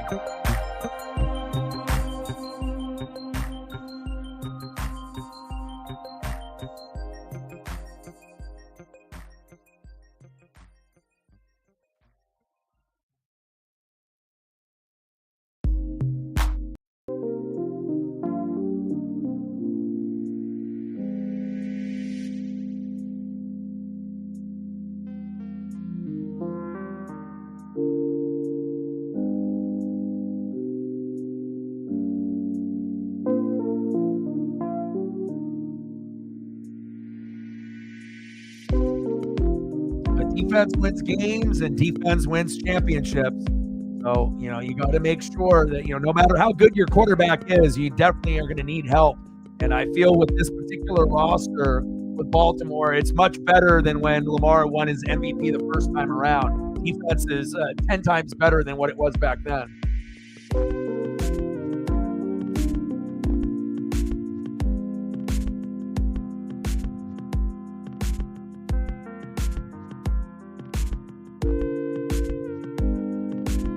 Yeah, I mean, we got people from all over, the Midwest, East Coast, the South. I mean, pretty much, just depends on who shows up, on the channel. But we got, the age group too is pretty wild. We got people that are going to be anywhere between, maybe 18 to about 90. So that's kind of the age range. Half the fan base is under 40 and half the fan base is over 40.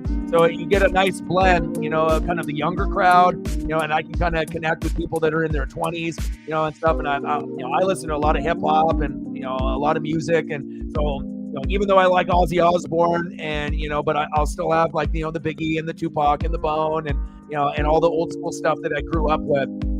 Dr. Dre and the Chronic and Snoop Dogg and Doggy Style and Tupac, All Eyes on Me, and then Biggie and then Bone Thugs, and then some of the stuff that they got now as well. But it's kind of a nice blend, of people, and based off where they're located in the country, everyone has different vibes and different likes, and it's just kind of nice that we can kind of bring it all together here on this channel.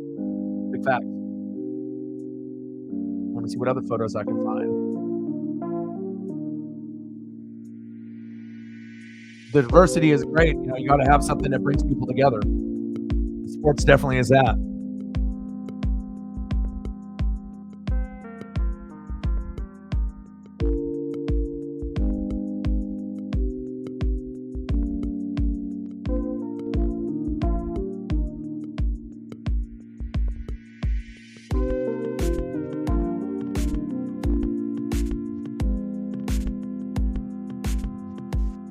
Yeah. So who's your favorite Eagles player of all time? Who you got? Past or present? You like Jalen? You got some old school players like Brian Dawkins. You like Randall Cunningham. Who is your favorite player, past or present? I can throw up a photo for you.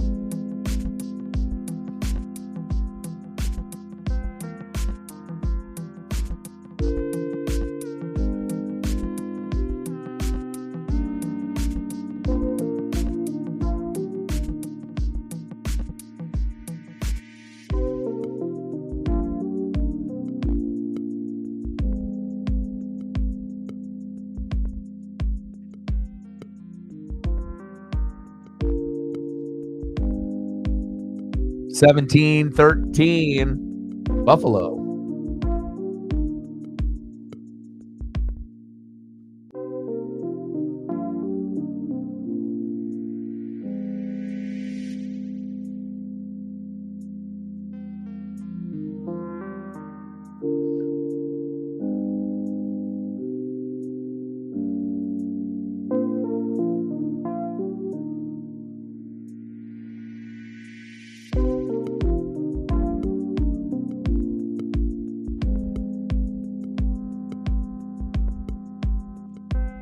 Bright future for this young man.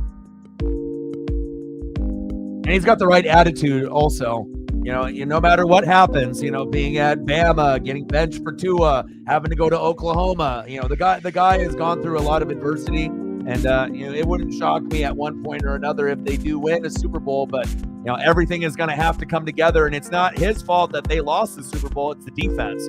So if they can really focus on that side of the ball, O-line and defense, that's going to give them a better chance to be able to get the job done. Big facts.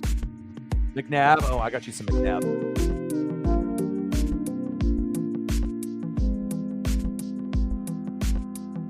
I remember when McNabb got drafted by the Eagles from Syracuse and they all booed, but he ended up turning out to be much better than anyone ever anticipated. Yeah, McNabb was a stud. I mean, you don't go to 4 NFC championship games in a row if you're not good. And, and T.O. with like a broken leg, he tried the best that he could do and whatnot, but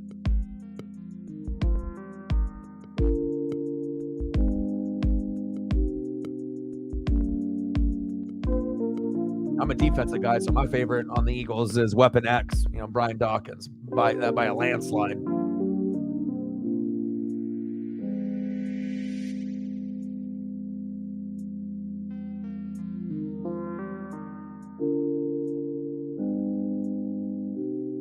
She's like, the good old days.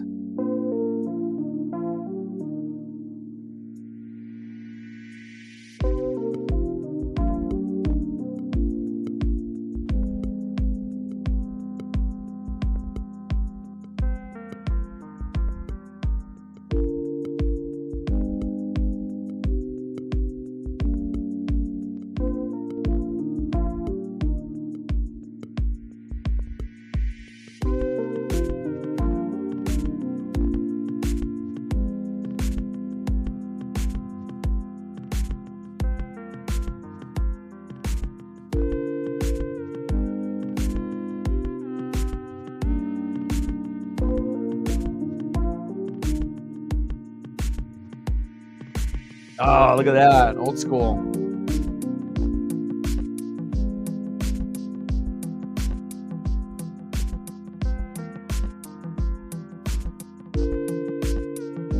Plus, I like connecting people with photos. It's like you can connect people with music and TV shows and movies and whatnot, but you can still have memories and feelings by, even a single picture.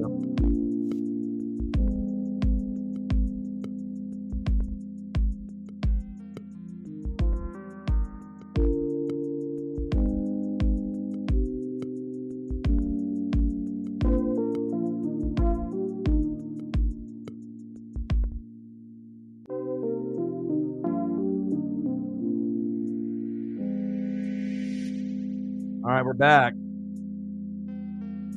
Hope you guys enjoyed those photos.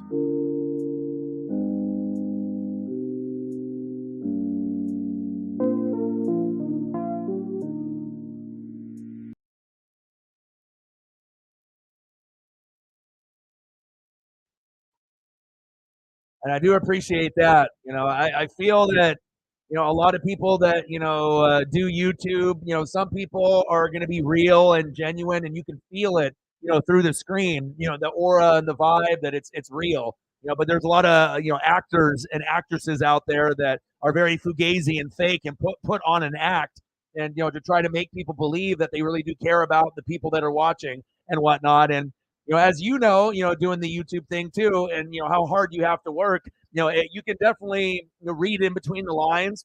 Some people are better actors and actresses than others, but I feel that most of the time you can tell if you have any type of sense of, the empathy, the sympathy, and being able to read people, if someone is actually real or if they're, just acting and whatnot. So, but I do appreciate you, and we feel that you are going to be a very good fit here on this channel. Some D-Jacks.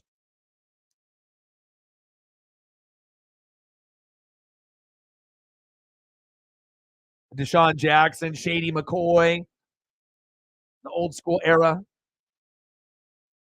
Jeremy Maclin. They had themselves a little squad.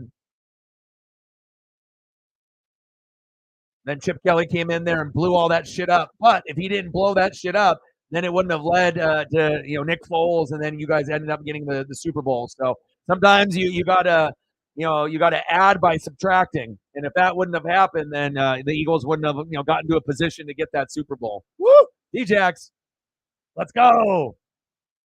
All right, Kansas City's getting the football. Let's go, baby. Bring that electricity, baby. And make sure you're taking care of your mental health. Remember, you only have one.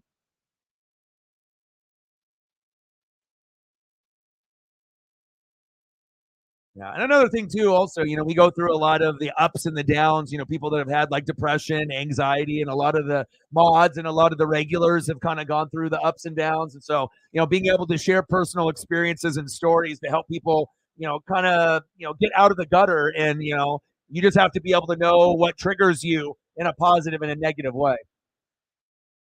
Let's get to 20. 7 more.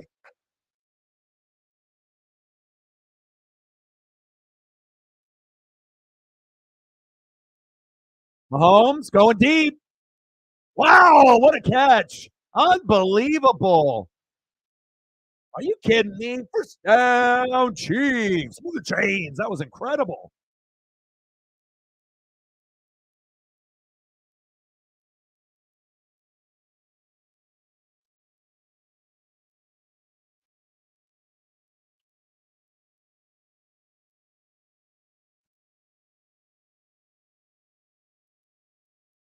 Yeah. Handoff. Pacheco. Good defense there by Buffalo. Short game.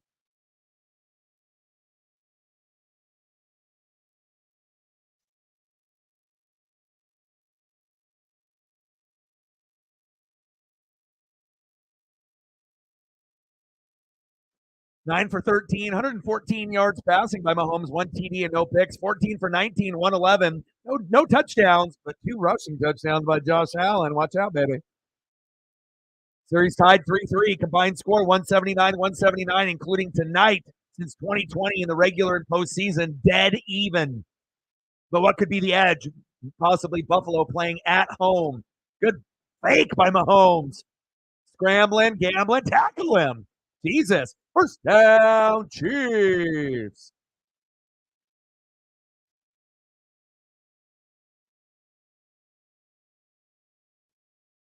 Good pump fake by Mahomes.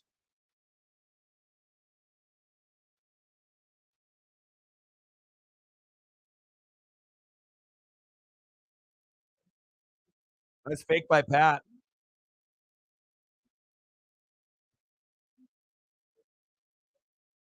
Oh, baby. First down, Chiefs. Move the chains.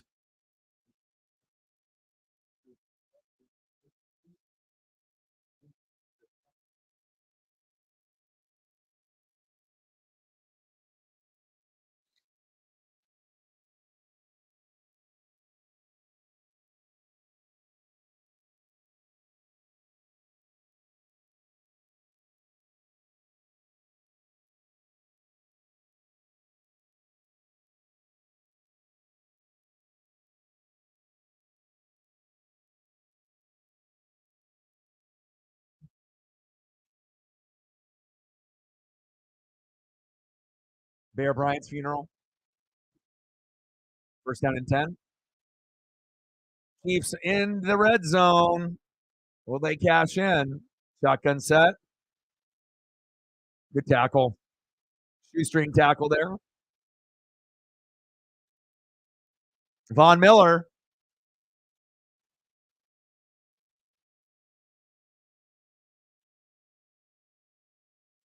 Oh, Willie Gay is out.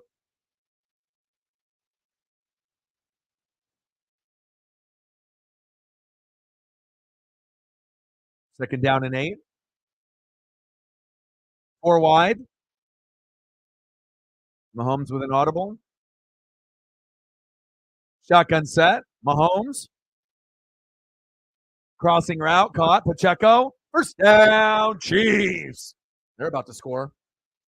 Touchdown, Chiefs. There it is. That's what happens when your defense ain't no good. You know, you're going to get tore up. All right, Pat.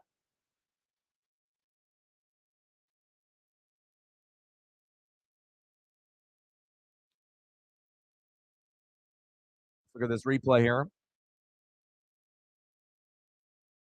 3 TDs in the last 11 red zone drives. And this one may come down to whoever has the ball last at the end of the game. You know, very close with like that Lions and Bucks, but then you could see like the Lions with that Uncle Mo, you know, being able to find a way. Kelsey, he's like, hey, you know, Josh Allen, you want to score twice? Hey, Travis Kelsey says, I'll score 2. I'll score twice as well.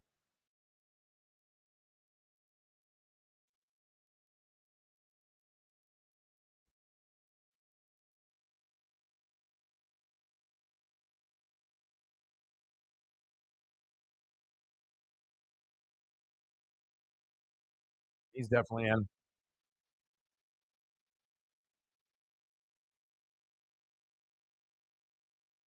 Nice job, Trav. Touchdown, Chiefs.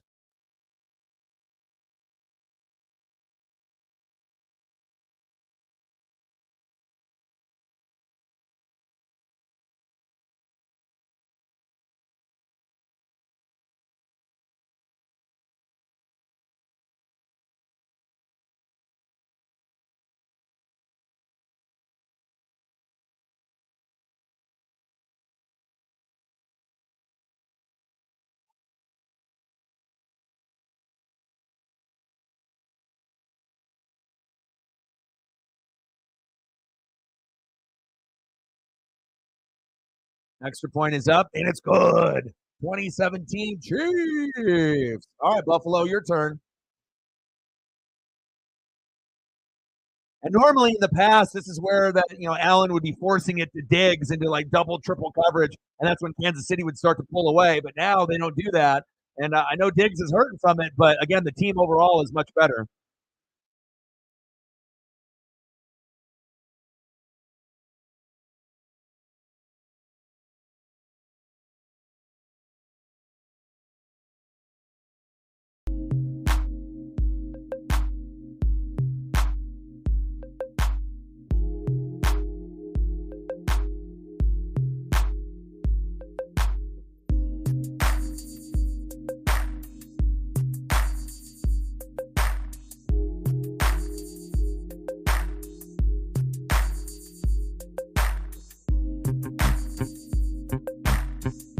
All right, Josh Allen, start to show him your robotic arm.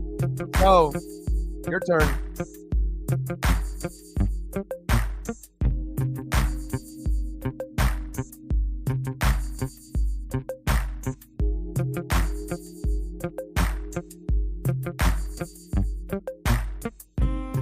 Good game so far.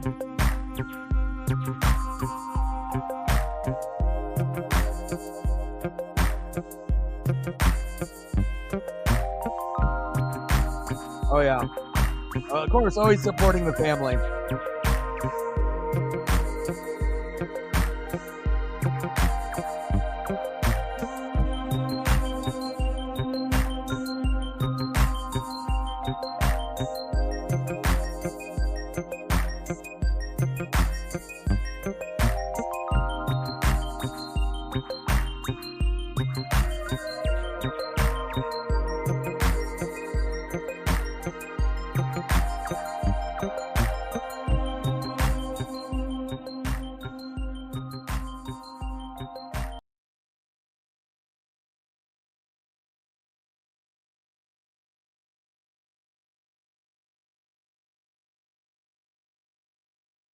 I'll throw Derek Thomas up for you. It's been a minute.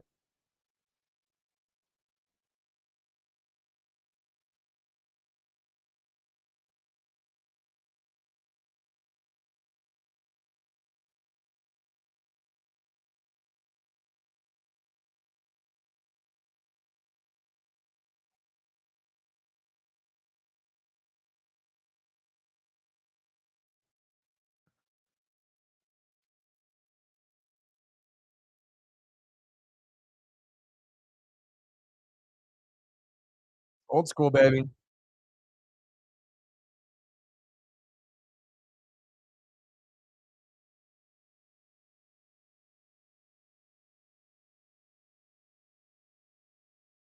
Uh, yeah, I think everyone knew that Bo was the best athlete. I mean, I had Bo posters. I got a Kansas City Royals Bo in my dresser drawer poster, and then I got some other ones too. Bo knows.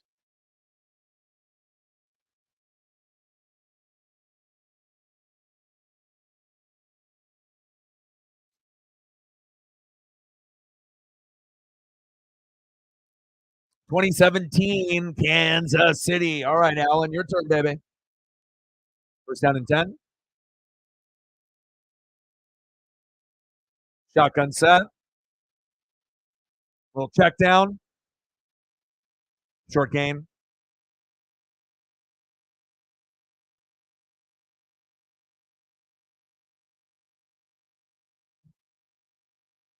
Now, like for me growing up, like I said, it was always Joe Montana, Jerry Rice, Bo Jackson, Barry Sanders, and Dion. Those were always my five, Bucks guys.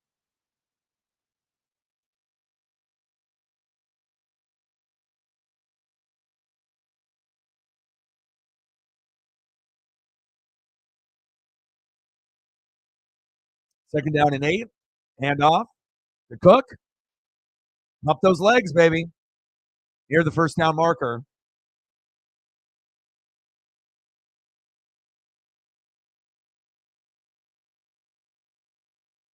Down the rock again, baby. Let's go.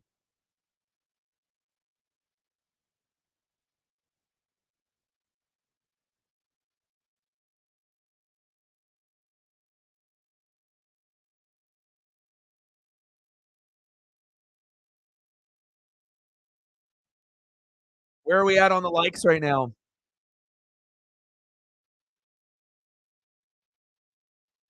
Allen, hands off. There we go. First down, Bills. Move the chains.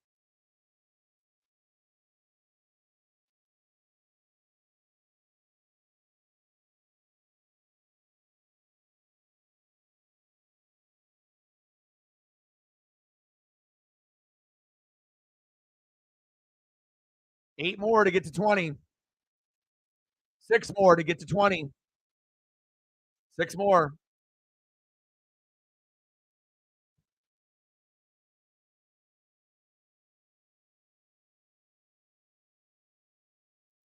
First down and 10. Man in motion. Shotgun set. Allen. Little hezzy. Cook. There we go.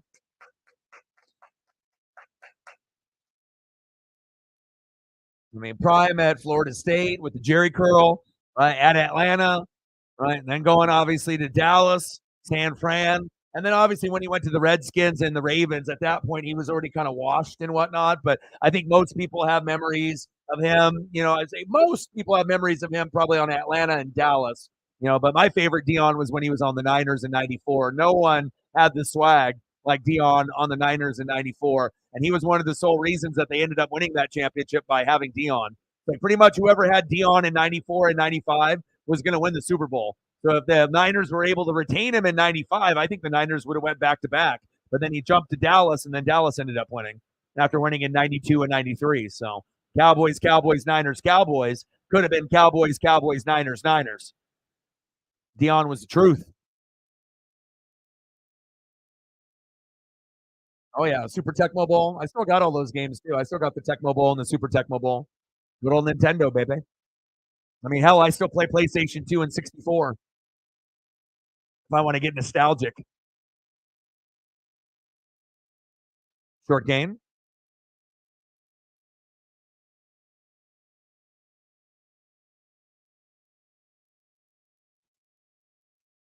Oh, I got more. I got more during the commercial break for y'all.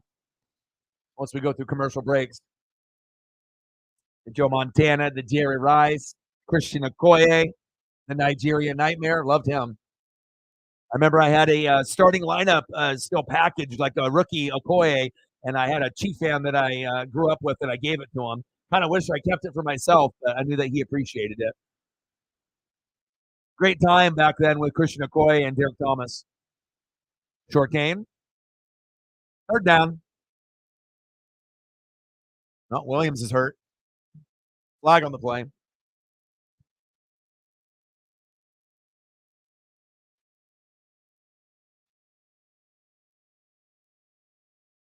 See what the flag is.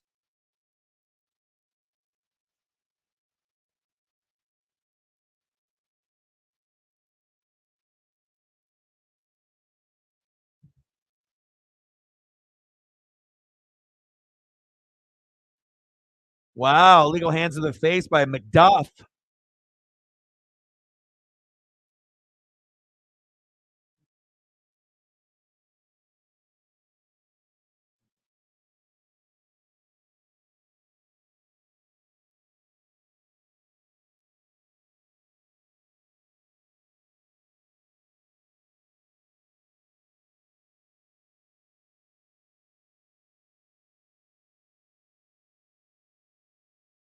First down and 10.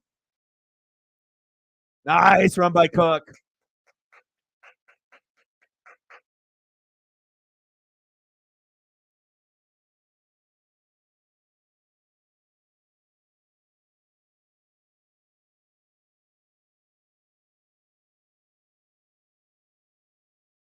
Nice little counter there by Cook. Glad that both of these games are competitive, which I figured they would be. And then obviously Green Bay gave it all they had against the Niners. I mean, really the only shitty game was the Ravens beating the shit out of the Texans after that 10-10 tie game at half. And then the Ravens made great adjustments at halftime and then scored 24 in the second half, and the Texans scored none. So much better than last week when we only had one good game out of 6. The Rams and the Lions was really the only good game out of the 6 games, and at least we have 3 out of the 4 games this weekend that are amazing. And then hopefully the AFC NFC championship game ends up being somewhat close. Hopefully the winner is by 10 or less. I'm not sure if that's possible, but we can always pray and hope for that. Shotgun set, first down and 10. Play action fake. Allen, pump fake. So I'm going to run it. Oh, late hit.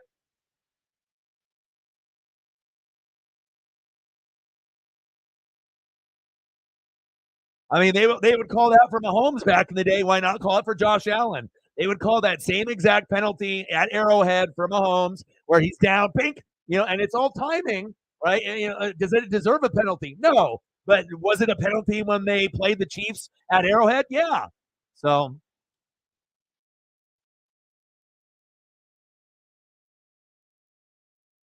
I mean, even though that's not a penalty, that's what they called back in the day. So we'll see if the Mahomes has a similar slide and if they call it then or not. Little screen. Good effort there. Shakir.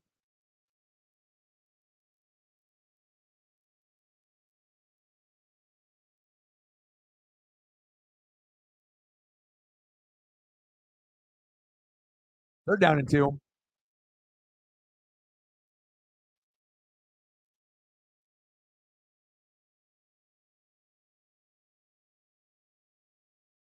3 for 6 on third down.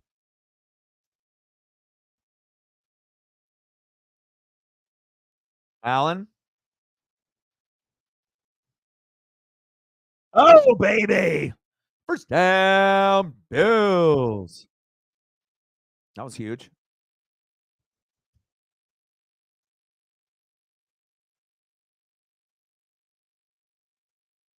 Look at the blocking up front. Unbelievable. Great job. All right, talk soon. Crack and play in 20 minutes.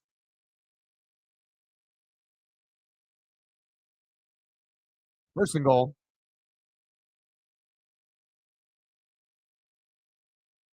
Bills on the move. It's crazy how Diggs has really been a non-factor on the Bills. But again, it has to come down to, are you a me player or are you a team player? And Diggs kind of seems more of a me player. It's like, I need my stats. I need to get my money. I need to be on, like I need the guy, So if they ended up going away from Diggs, I don't think it would really hurt them. I mean, as long as you bring in someone that's on a similar talent level or you draft another guy. But at some point, if you end up getting rid of Diggs, it's not going to be detrimental to the team. They've been finding ways to win without him all season. So, I mean, especially if he's going to be a problem in the locker room and stirring it up with Allen and the rest of the team because he's not getting his. Sometimes you got to take a step back and see what's really important. The team or you.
And emotion, shotgun set, play action fake, Allen.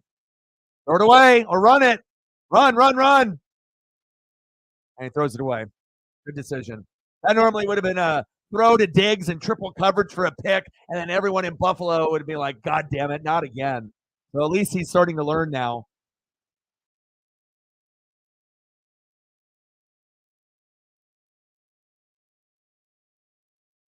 I mean, like I said, that's the difference. If you protect the football, and you take care of it with your life, we might be able to say Josh Allen is the best quarterback in the NFL with nobody debating. It may not be this year, but it could be in the future. Woo! Barry.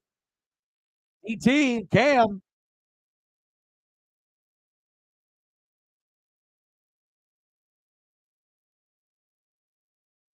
Third and goal. The delay a game.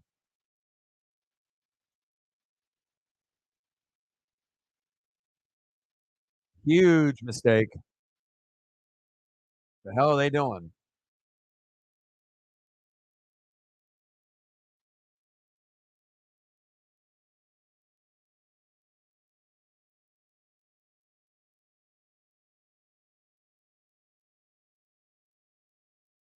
Touchdown, Bills. Let's go. Let's go, baby. Buffalo, they're in it to win it, baby. They're in it to win it, baby. Extra point is up, and it's good. Home field advantage sometimes is that extra factor that you need. Look at them dancing, romancing. Allen.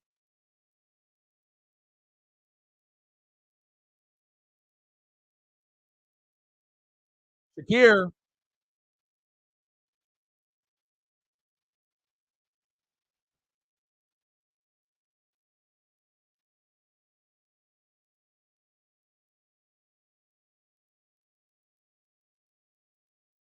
Don't even have to go to Diggs, and you can win.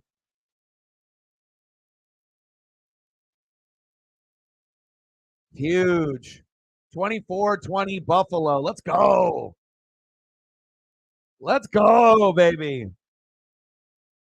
Sometimes the heroes in the draft and the heroes on the team, might not be the biggest name, but they step up in the biggest moments.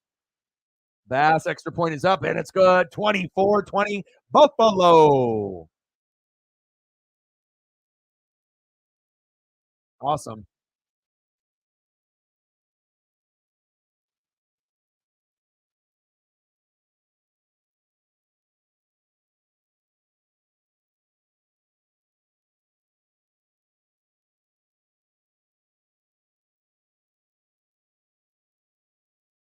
Nice job.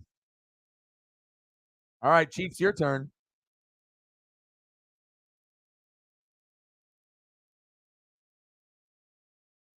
Let me see what I can find you here.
Damn, no flex zone. I haven't heard that in a minute.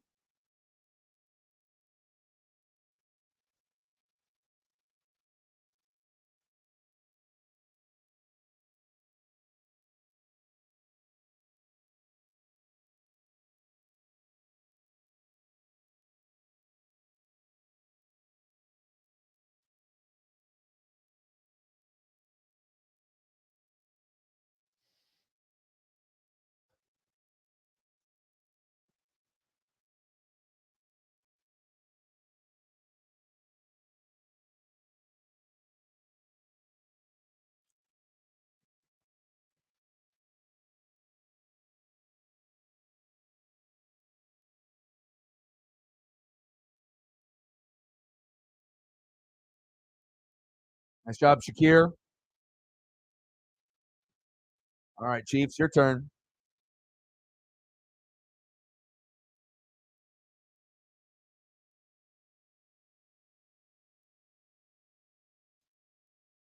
Yeah, DT was amazing. 24-20 Buffalo.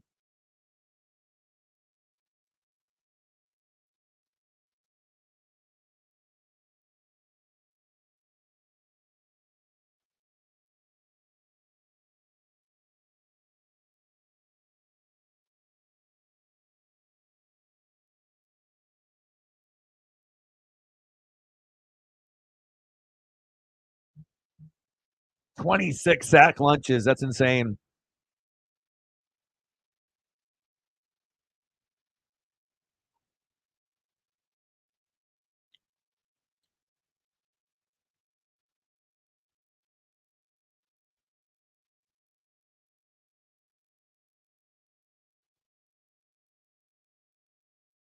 First down and 10. Hands off. Pacheco, who's been limited pretty much this game.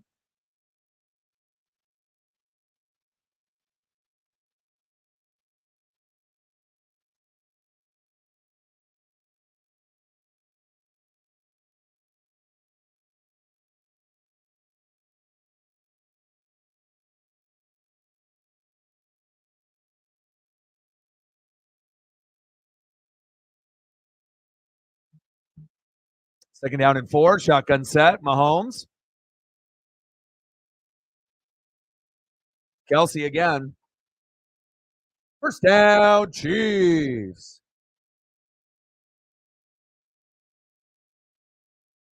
All right, Travis. They're like, I can't trust anybody else, so we're just going to go Pacheco, Rice, and Kelsey. Rice has been a little quiet. I wouldn't be surprised if they start going to Rice a little bit here in the fourth quarter.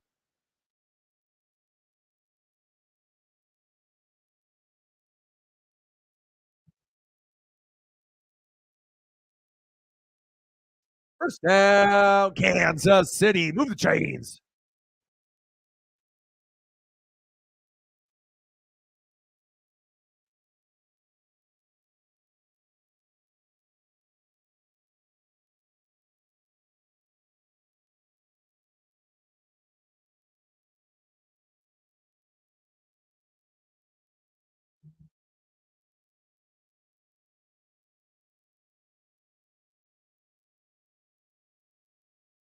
First down and 10. Shotgun set. Handoff up the middle. Clyde Edwards-Helaire, short game.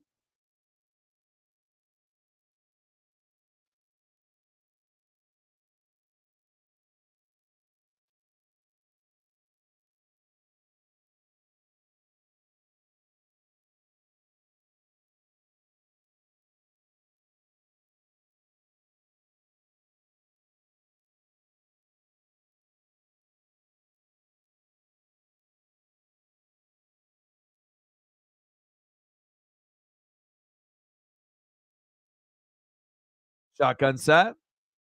Mahomes. Blitz coming. Avoids the pressure. Going deep. Got a man. First down, Kansas City. Move the chains.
I got to get the Kraken set up here.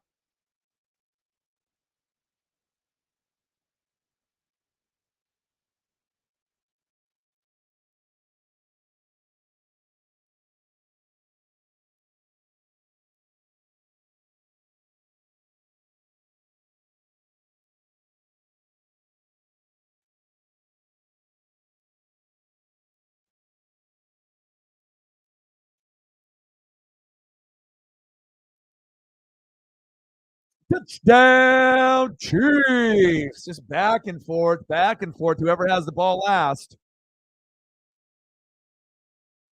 What a game.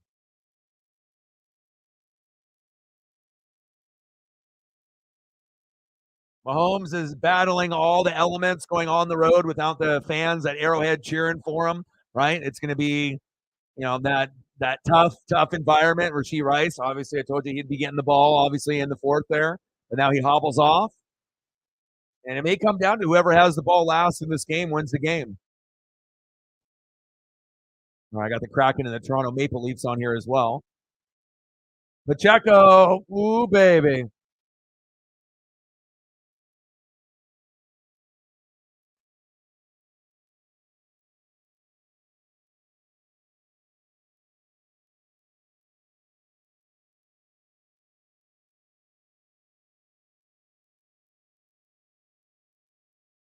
Like, can we get a touchdown without showing, Taylor Swift or Patrick Mahomes' wife Brittany? Can we get at least one touchdown where they don't pan to them? Like, nice job by Pacheco. Extra point is up and it's good. 27-24, Kansas City. All right, Buffalo, your turn.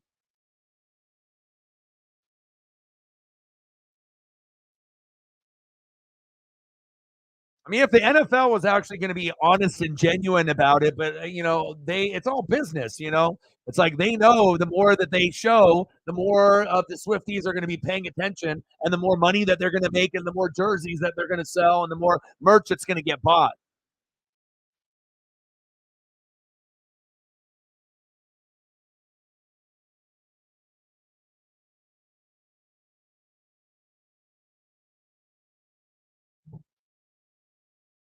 Fifth lead change.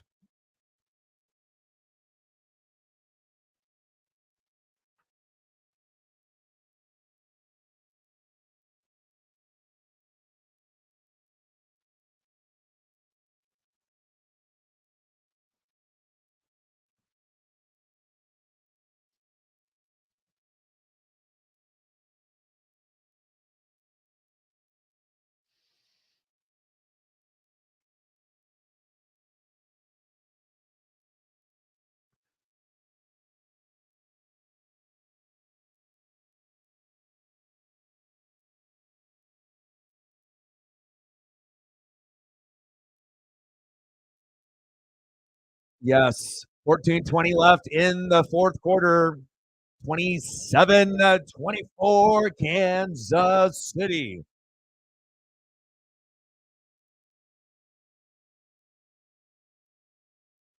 You knew Pacheco was going to end up touching the end zone at some point in the game. He's too good of a player not to.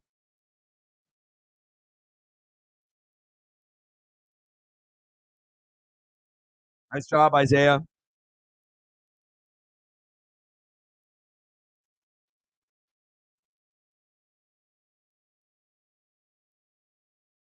All right, Buffalo, your turn to respond.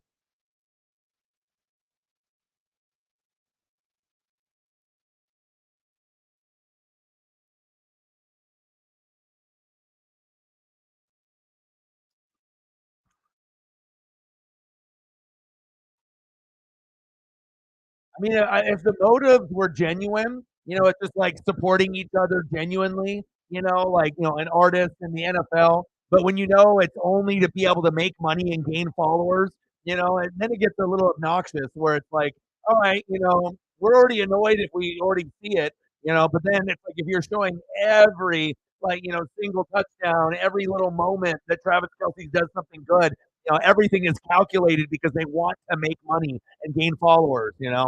And if you think it's for any other reason, you're highly mistaken. I mean, if they want to give a reason for more and more people to hate on the Chiefs, I mean, they're doing it.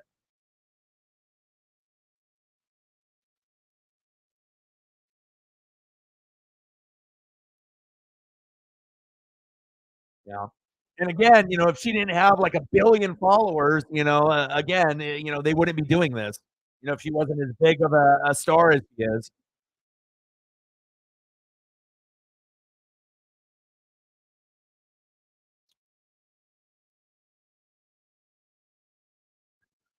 We'll see.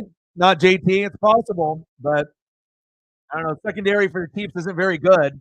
Legarius Sneed is pretty good, but we'll see. It's not like they go heavy to Diggs like 15 times a game in years past. If they were smart, you'd go to James Cook and then you run the ball with Allen, and then if there's a receiver or a tight end open, then you can go there. But there's no reason to force the football ever again. With this regime that they have now. Maybe with that Dorsey regime, at OC, but not now with Brady.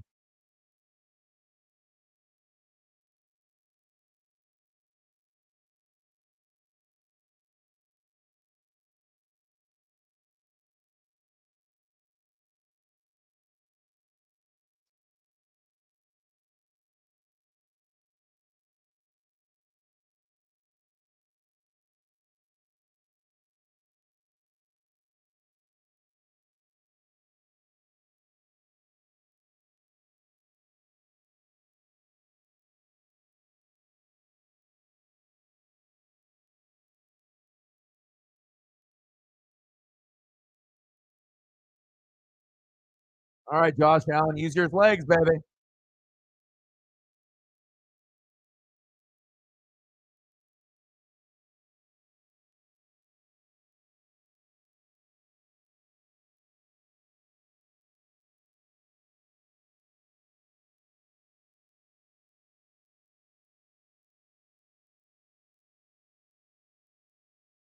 Keeper. See?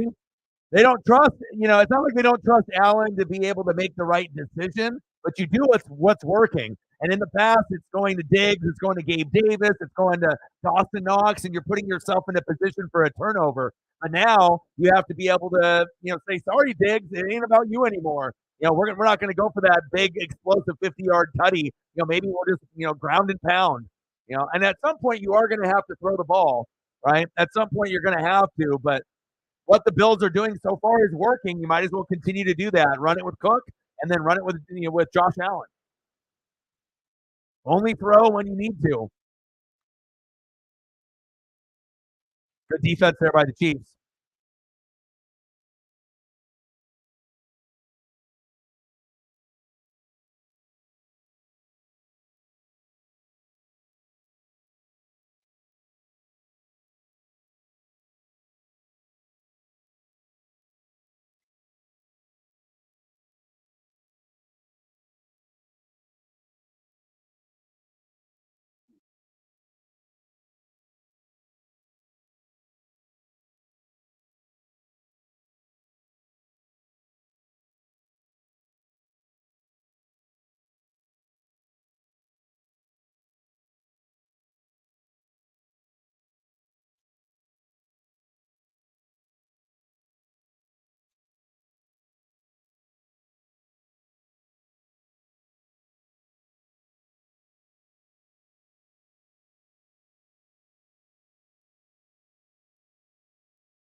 I'm almost done, Paisley. Fourth quarter.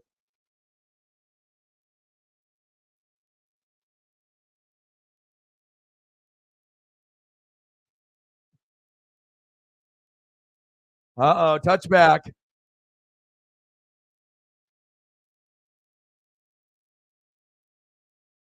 Touchback.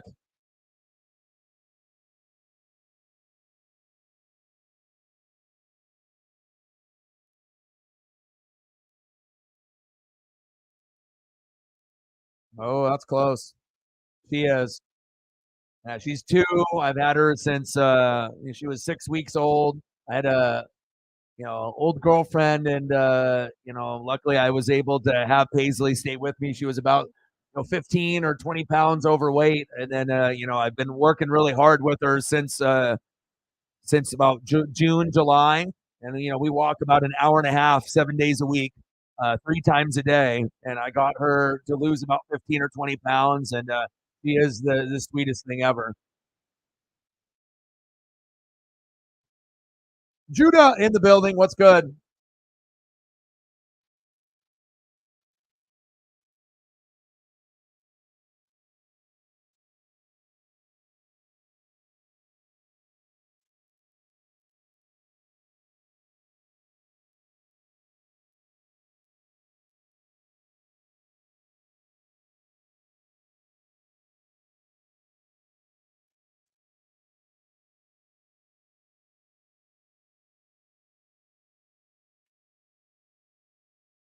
How are you, bro? How are you?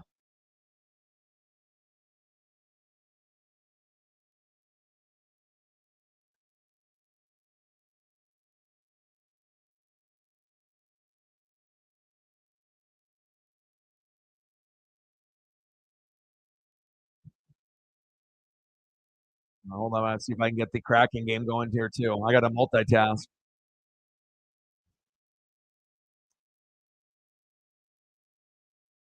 Everything going good with you, Judah? I hope so.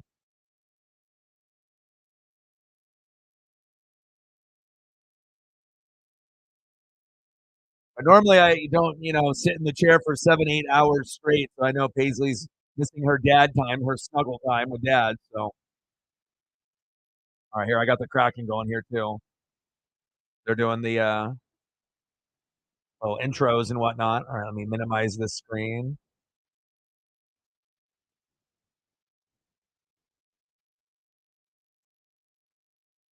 All right, perfect. All right, cracking in the Toronto Maple Leafs. Boom shakalaka. We got that. We got the Bills and the Chiefs. Let's go. Smash that like button.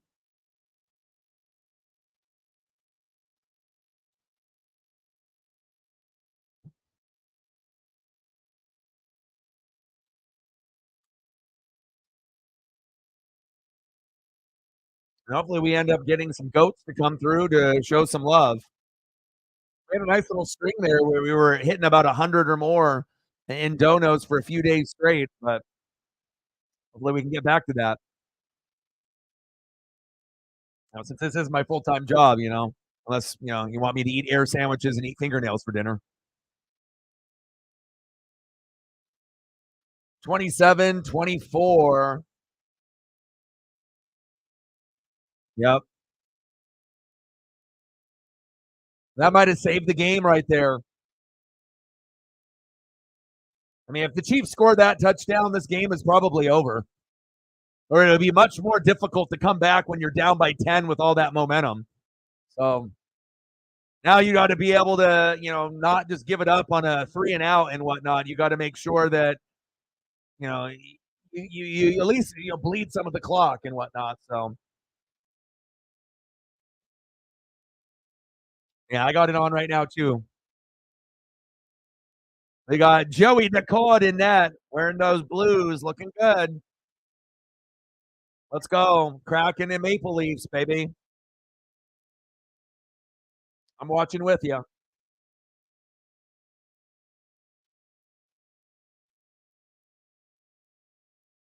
And then not only that, like not only having that turnover happen, but getting the ball on the 20, not like on the 1. Like imagine if the rule was, you get the ball at the 1. Oh, they'd be tough. Nice job by Jordan Poyer.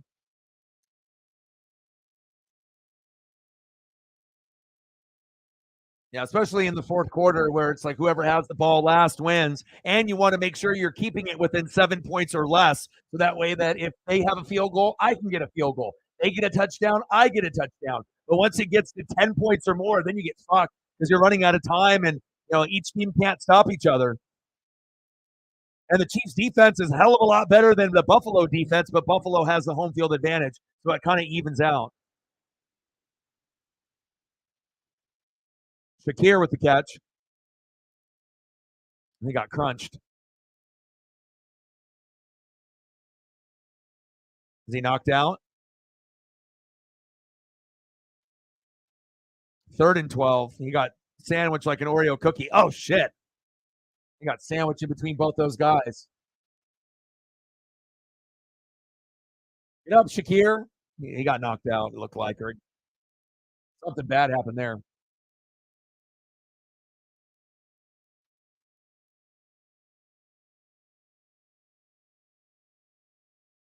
Come on, Kraken. Let's go, baby.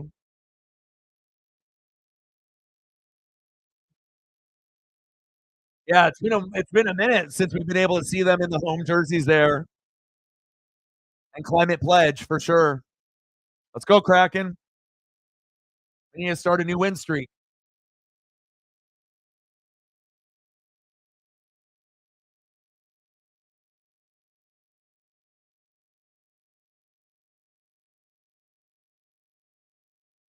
All right. I think Paisley got enough snuggles for me temporarily to be content. But she's waiting. And then we're going to go on a long, long walk after this is over.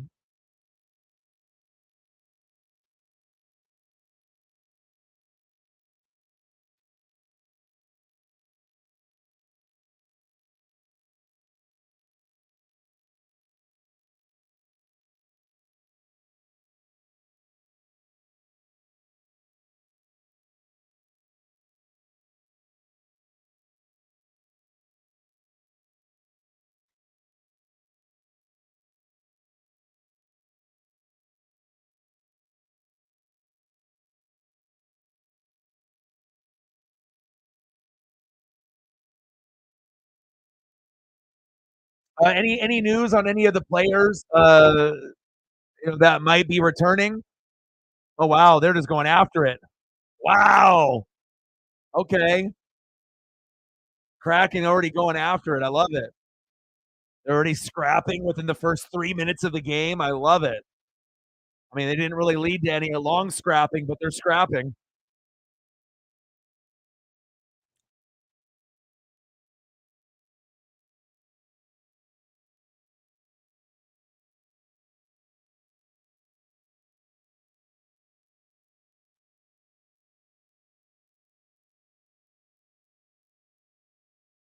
Ooh. Wait, got Turbo right into the wall. He wasn't having that. And he was ready to fight right after that. Wow.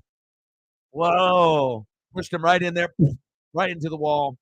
Shakira to the locker room.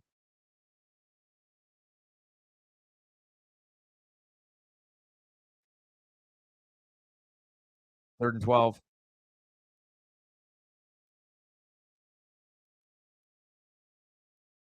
Now I'm going deep.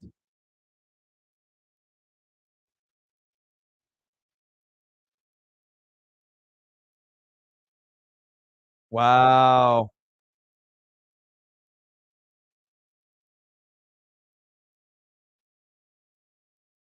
Now you dropped it. Come on, Sherfield. Now, if that was Diggs, it probably would have been a catch.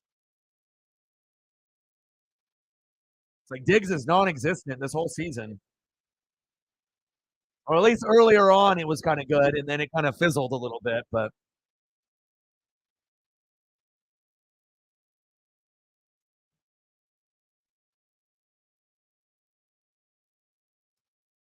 all right, Chiefs, you don't get hurt by that turnover.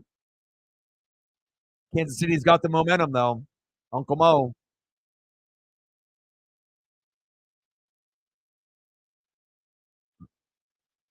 Fucking shanked it.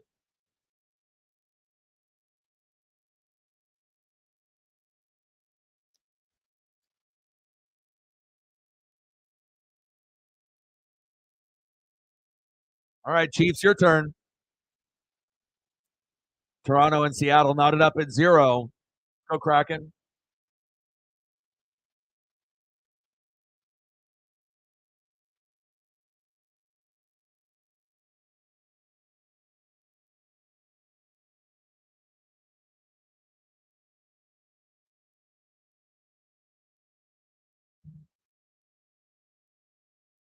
Little screen.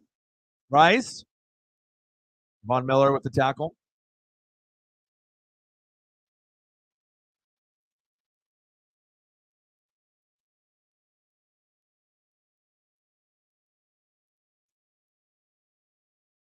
Oh, Shakir ain't coming back. This will be the last time you see Shakir right here. Hopefully they can do something for him. Riker, yeah. Halfback toss. Good angle there by the Bills. Epinesa, I see you. Dotson, I see you.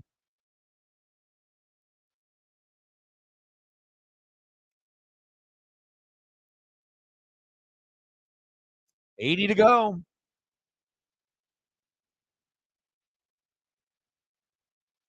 Third down and 6.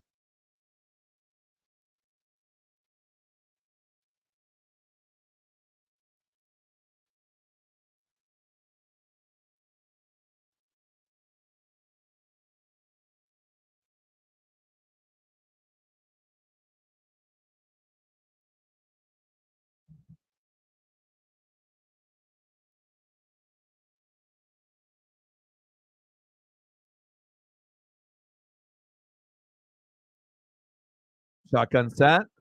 Pressure on the edge.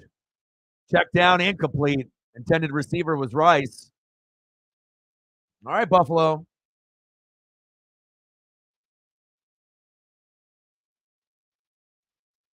Oh, flag on the play. Oh, flag on the play.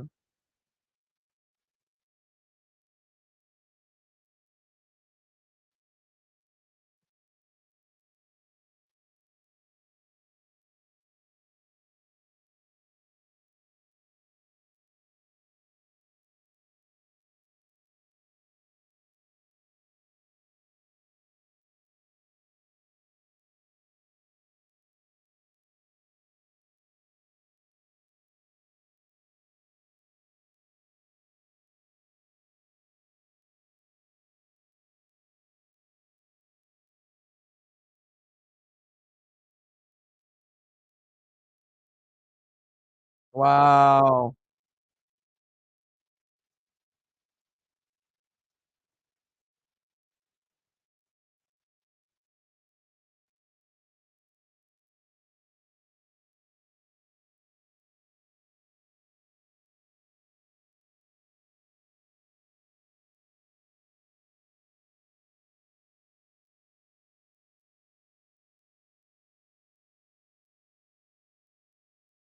Yeah, he hit him before.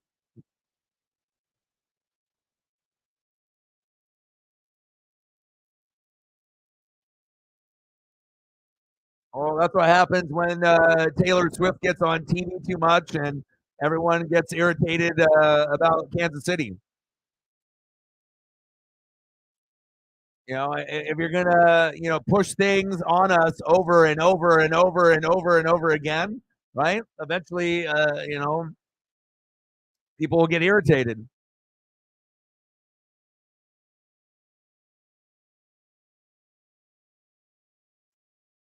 I mean, Chiefs, Saints, and Eagles used to be the three biggest fan bases that would support.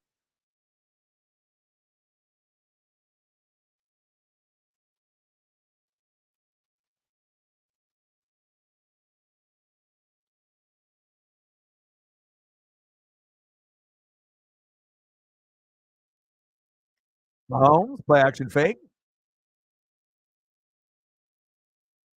and complete.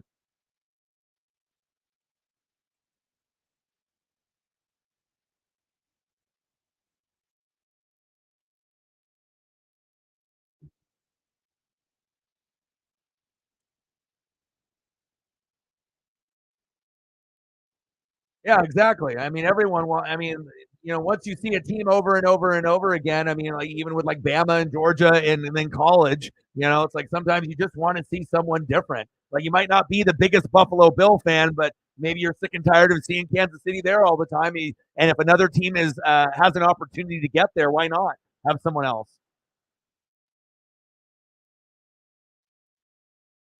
I think a majority of America, would rather have Buffalo advance than Kansas City. It's like they haven't been able to get over the hump of Kansas City on the road, and this is their opportunity to finally do it.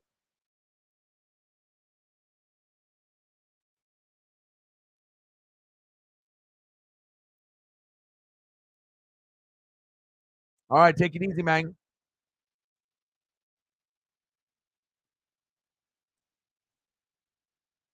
3rd and 10. Holding, holding on the offensive line for the Chiefs. Where's the call?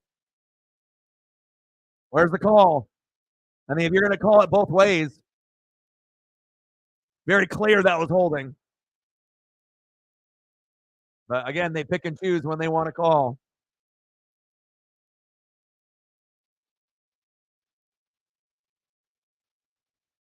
All right, Bills, your turn.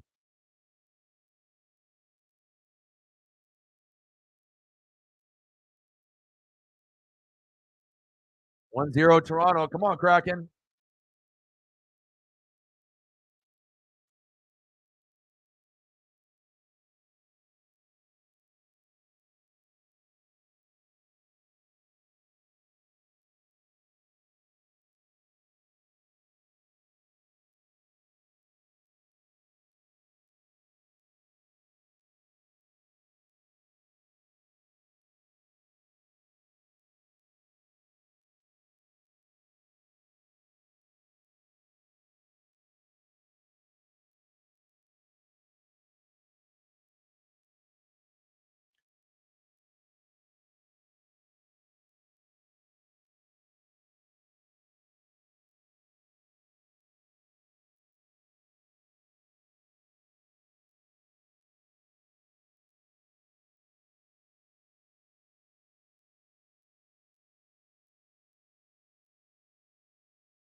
Oh yeah, absolutely. I mean, it was a combination of the cheating and then just them being the top team over and over and over and over. I mean, I don't care if it was New England or if it was the Jets.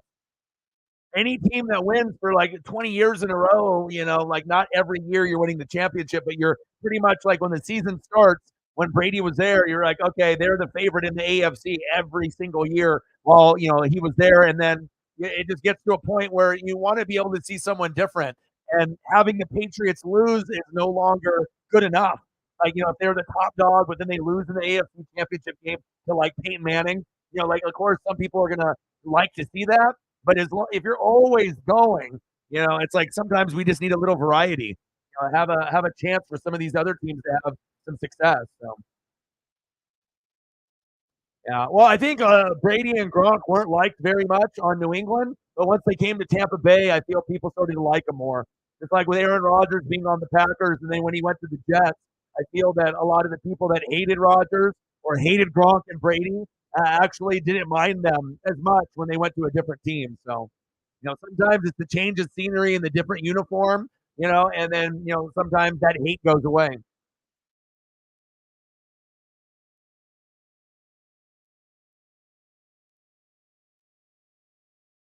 And plus, there's going to be a little bit of jealousy and envy, of winning so often, right?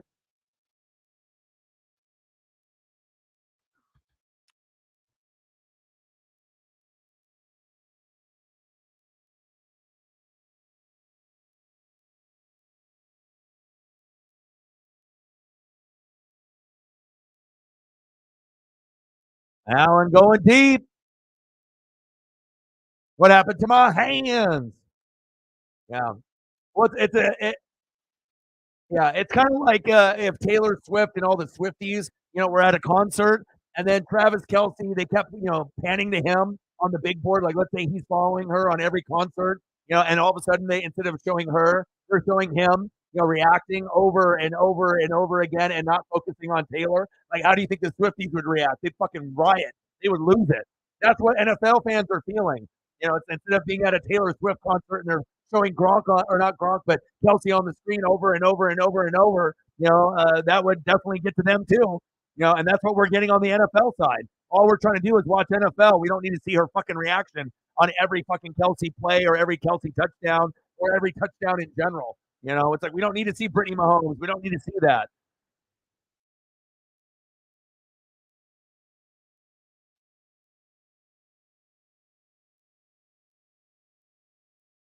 But I don't think I've seen a franchise, be so loved and so hated within a year.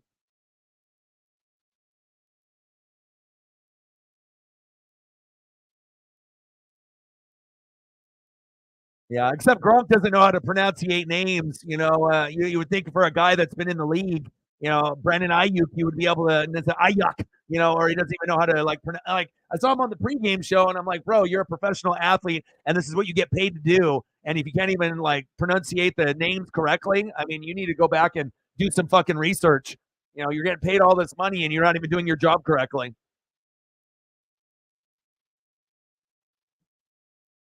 Like if you don't know Ayuk and Ayuk, then hey, you probably need to go back and reevaluate yourself. I mean, as much as I love Gronk, I mean, come on, dude. It's like you should be the last one saying a name wrong.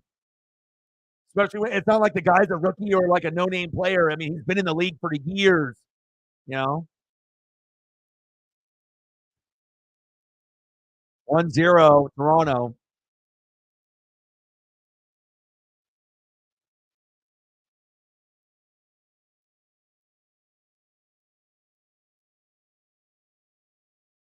(27-24) Chiefs. And we kind of felt that this game was going to be decided by 3 or 4 points. Whoever has the ball last type of scenario, unless someone ends up making a big defensive play. Either the Bills or the Chiefs. And Turbo's ready to fight. 1-on-5 with Kincaid. Well, at least they're letting him fight. Whoa, haymaker. Whoa. Damn, Turbo is angry. And then he slipped and fell down.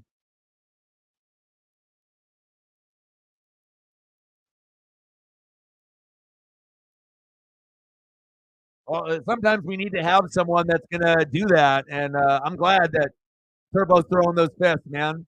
We got to be able to have that intensity out there. Josh Allen, first down, Bills.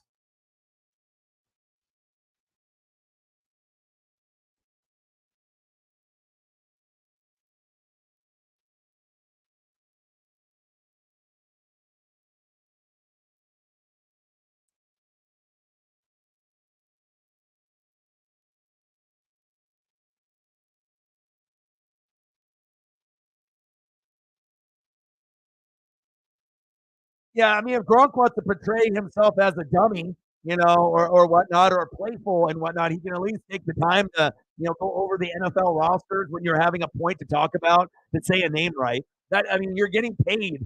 You know what I mean? You're a professional. You're a Hall of Famer. You know, and it wasn't just him that was mispronouncing names on that broadcast.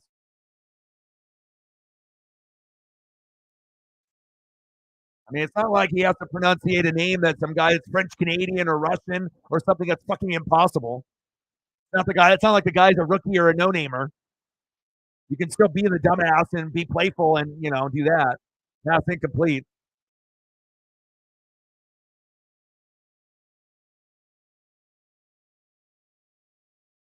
I mean, you're getting paid millions of dollars. What? Just to not take your job serious? Like, I mean, anything that he says is not relevant. Like, if he tries to make a point, there's no point of even listening to him. I mean, it's like, cool, Gronk, great player for New England, played great for the Bucks, but he doesn't got anything positive or meaningful to say ever. Nothing that he says, you're like, oh, did you hear what Gronk said? Said no one ever. 3rd and 10. Go, Josh. Oh, fumble. Oh, how did Buffalo get that? Unbelievable. How did Buffalo end up getting that fumble? Unbelievable. You got to be shitting me right there.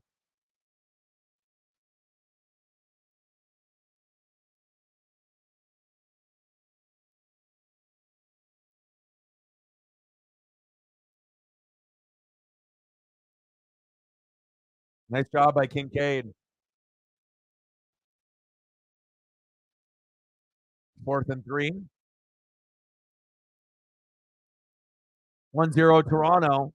Come on, Kraken.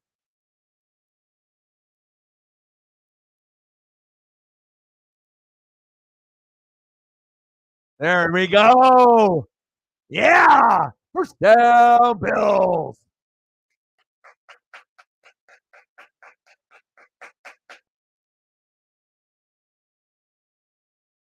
Yeah, of course it's just for comic relief. And also, if he were to say something related to the tight end group, that he would have some knowledge on it, obviously playing with Brady, I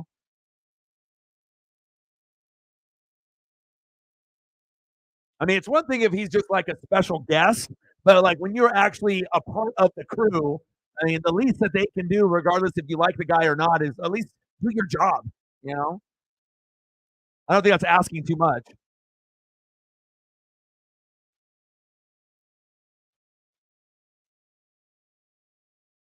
I mean, it's just a bad look for the network and a bad look for him. And no one thinks that Gronk is a rocket scientist, but you don't need to come off that dumb and that clueless and that you don't care. You know, like you lose all credibility to NFL fans once you start doing that shit. That's just like someone rambling on YouTube that thinking they know football when they don't. And Gronk is one of the best tight ends of all time. We deserve better as fans. Allen?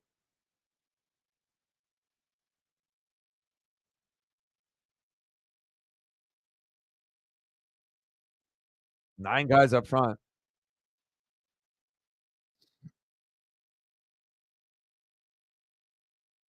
Goats, where you at?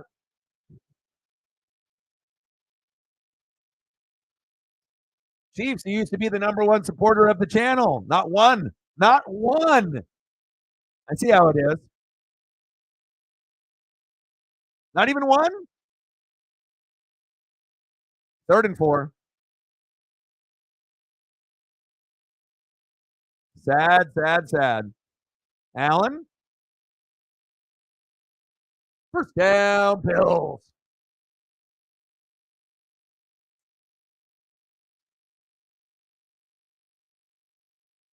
Two-minute warning.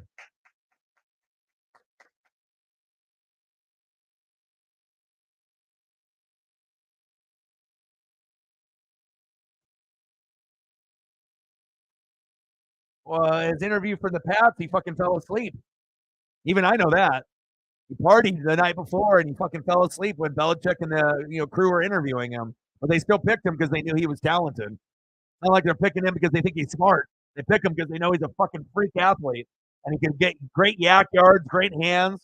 He's a party dude. Him and his bros. That's just how it. You don't think that's what he did with the girls in Arizona? Come on now. All the guy did was party. And I love the guy that, it's like put in a little bit more work, man. Like, don't take the job for granted. It makes you look even dumber and it makes the network look dumb.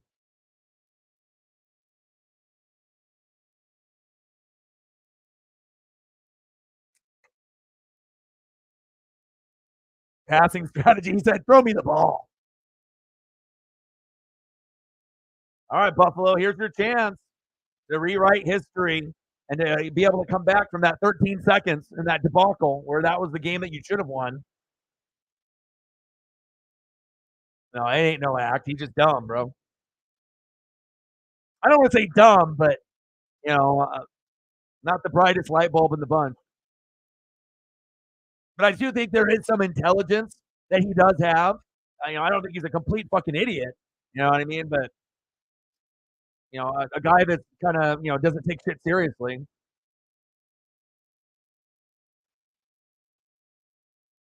Like when we get Brady, doing the announcing and whatnot, you think he's going to be fucking up? Some people are going to take preparation serious and others aren't. So,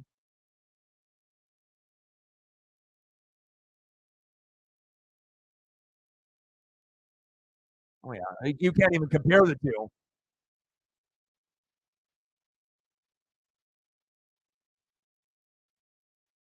Peyton and Eli are just marketable. You know what I mean? Peyton's one of the. I mean, Peyton went from having a fucking a two head to a four head to a six head to an eight head, motherfucking alien. I mean, all that brain capacity with all that knowledge. I mean, it started off here and then here and then here, and by the time it ended, it was up here. Big forehead, big brain. Yeah, Peyton is one of the smartest fucking quarterbacks of all time.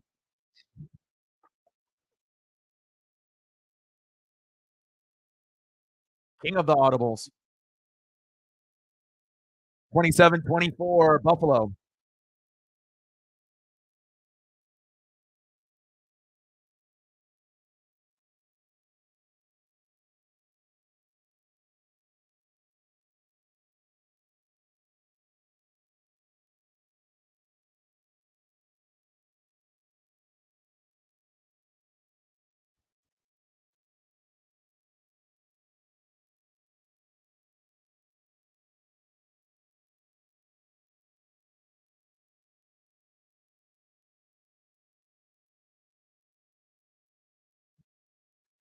Well, it's going exactly the way that I thought. So, oh yeah. Well, Eli tries to be the comic relief, so he can always poke fun at Peyton, and Peyton will just take it. You know, it's not Peyton's role to be the smart guy. They can just be playful on the broadcast together. And have Eli make fun of him and whatnot, and he make fun of Eli. So, I mean, it's all for marketing. Just try to gain views. Shotgun set, Allen.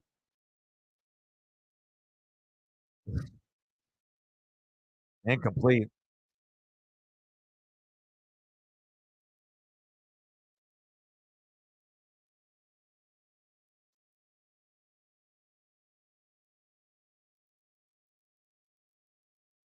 Well, he doesn't go to Diggs because he doesn't trust him anymore. It's crazy, like how different this Bills team looks and feels compared to the last few years. It's like Gabe Davis and Diggs are like no longer a factor. But someone's got to make a play. 3rd and 9. Finley in the building. What's good?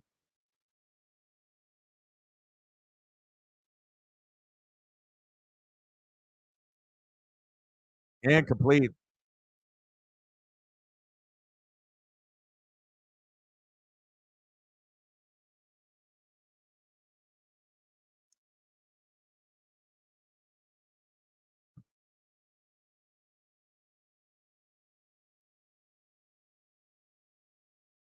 Are we going to get one upset, or is the Kansas City Chiefs going to win this game?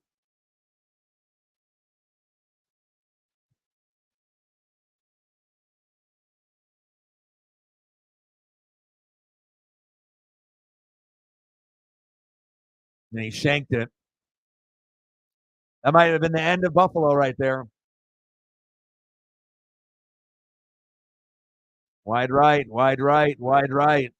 Buffalo's defense better come up with something here, but this is not good. You had your chance and you fucked it up. That's tough.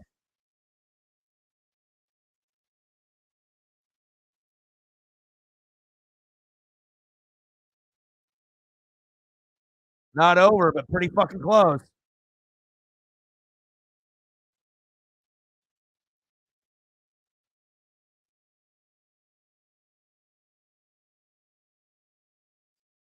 But so we got what? Niners and Detroit. I don't think anyone thinks Detroit can win. And then if the Chiefs end up winning this game, does anyone think the Chiefs can beat the Ravens? Honestly. So we'll see. We'll see. It's not over yet, but not a good look. by Bass there, and it shows you how important a good, reliable field goal kicker is, not only in college but in the NFL. Wow, 8-9 yard gain on fucking first. This one's over. Well, I think a majority of America thought that the Bills were finally going to do it. All the home teams would win. So, oh, it's okay. I mean, I've already been sitting in here for 7 hours and whatnot, and you know, I mean, I spend all my time with her, so we'll go on a nice long walk, and hopefully we don't get rained on too much. Oh, Bass, Bass, Bass, Bass, Bass. But it's not all him, like I said, 2nd and 2.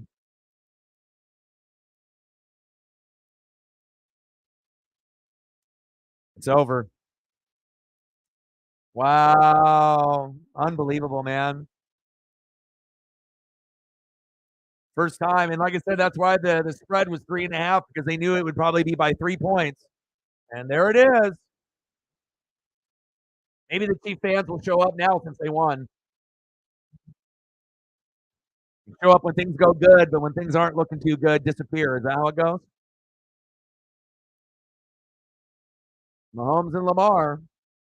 You better hope that Mahomes doesn't beat you. Can you imagine if that happened? You'd love that, huh, hybrid? You're like, I want Mahomes. We need Mahomes and Lamar. And then all of a sudden Mahomes goes in there and torches you guys. That wouldn't be good for you, being a Ravens fan. Yep, Chiefs and Ravens now. AFC Championship game, Niners in Detroit, and then Chiefs and Ravens. But that shows you got to have a good O-line. You got to have a good defense. And you got to have a good kicker. And Buffalo's O-line isn't good. Their defense isn't good. And I don't want to say Bass is not a good kicker, but tough. Tough, tough, tough, tough, tough.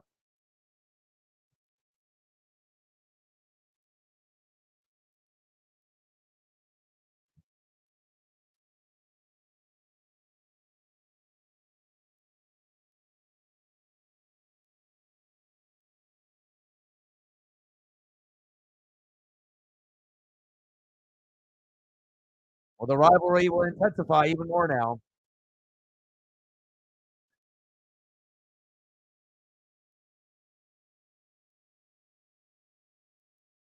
Great. So we get to watch more Taylor Swift, at least for one more week, huh?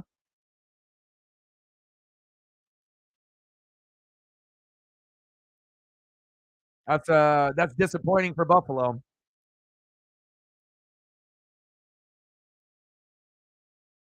A little backflip from Pacheco, and it is over. Final score: Kansas City Chiefs 27, Buffalo Bills 24.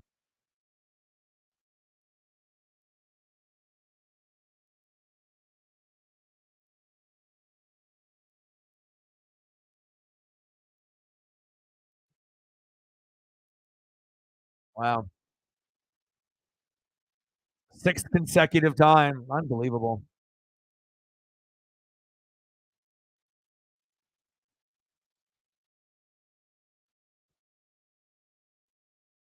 That's wild.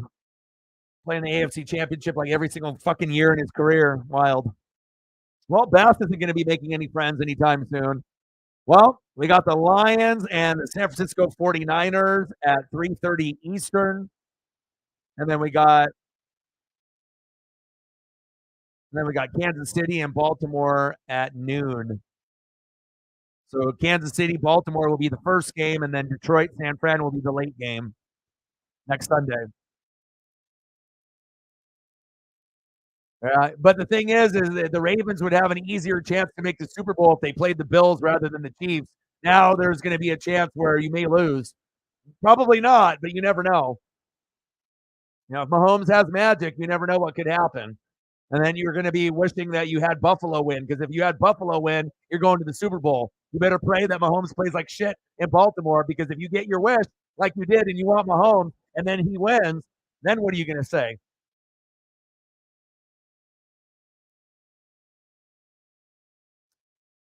So we're going to get Ravens Niners or Chiefs Niners in the Super Bowl, maybe a rematch.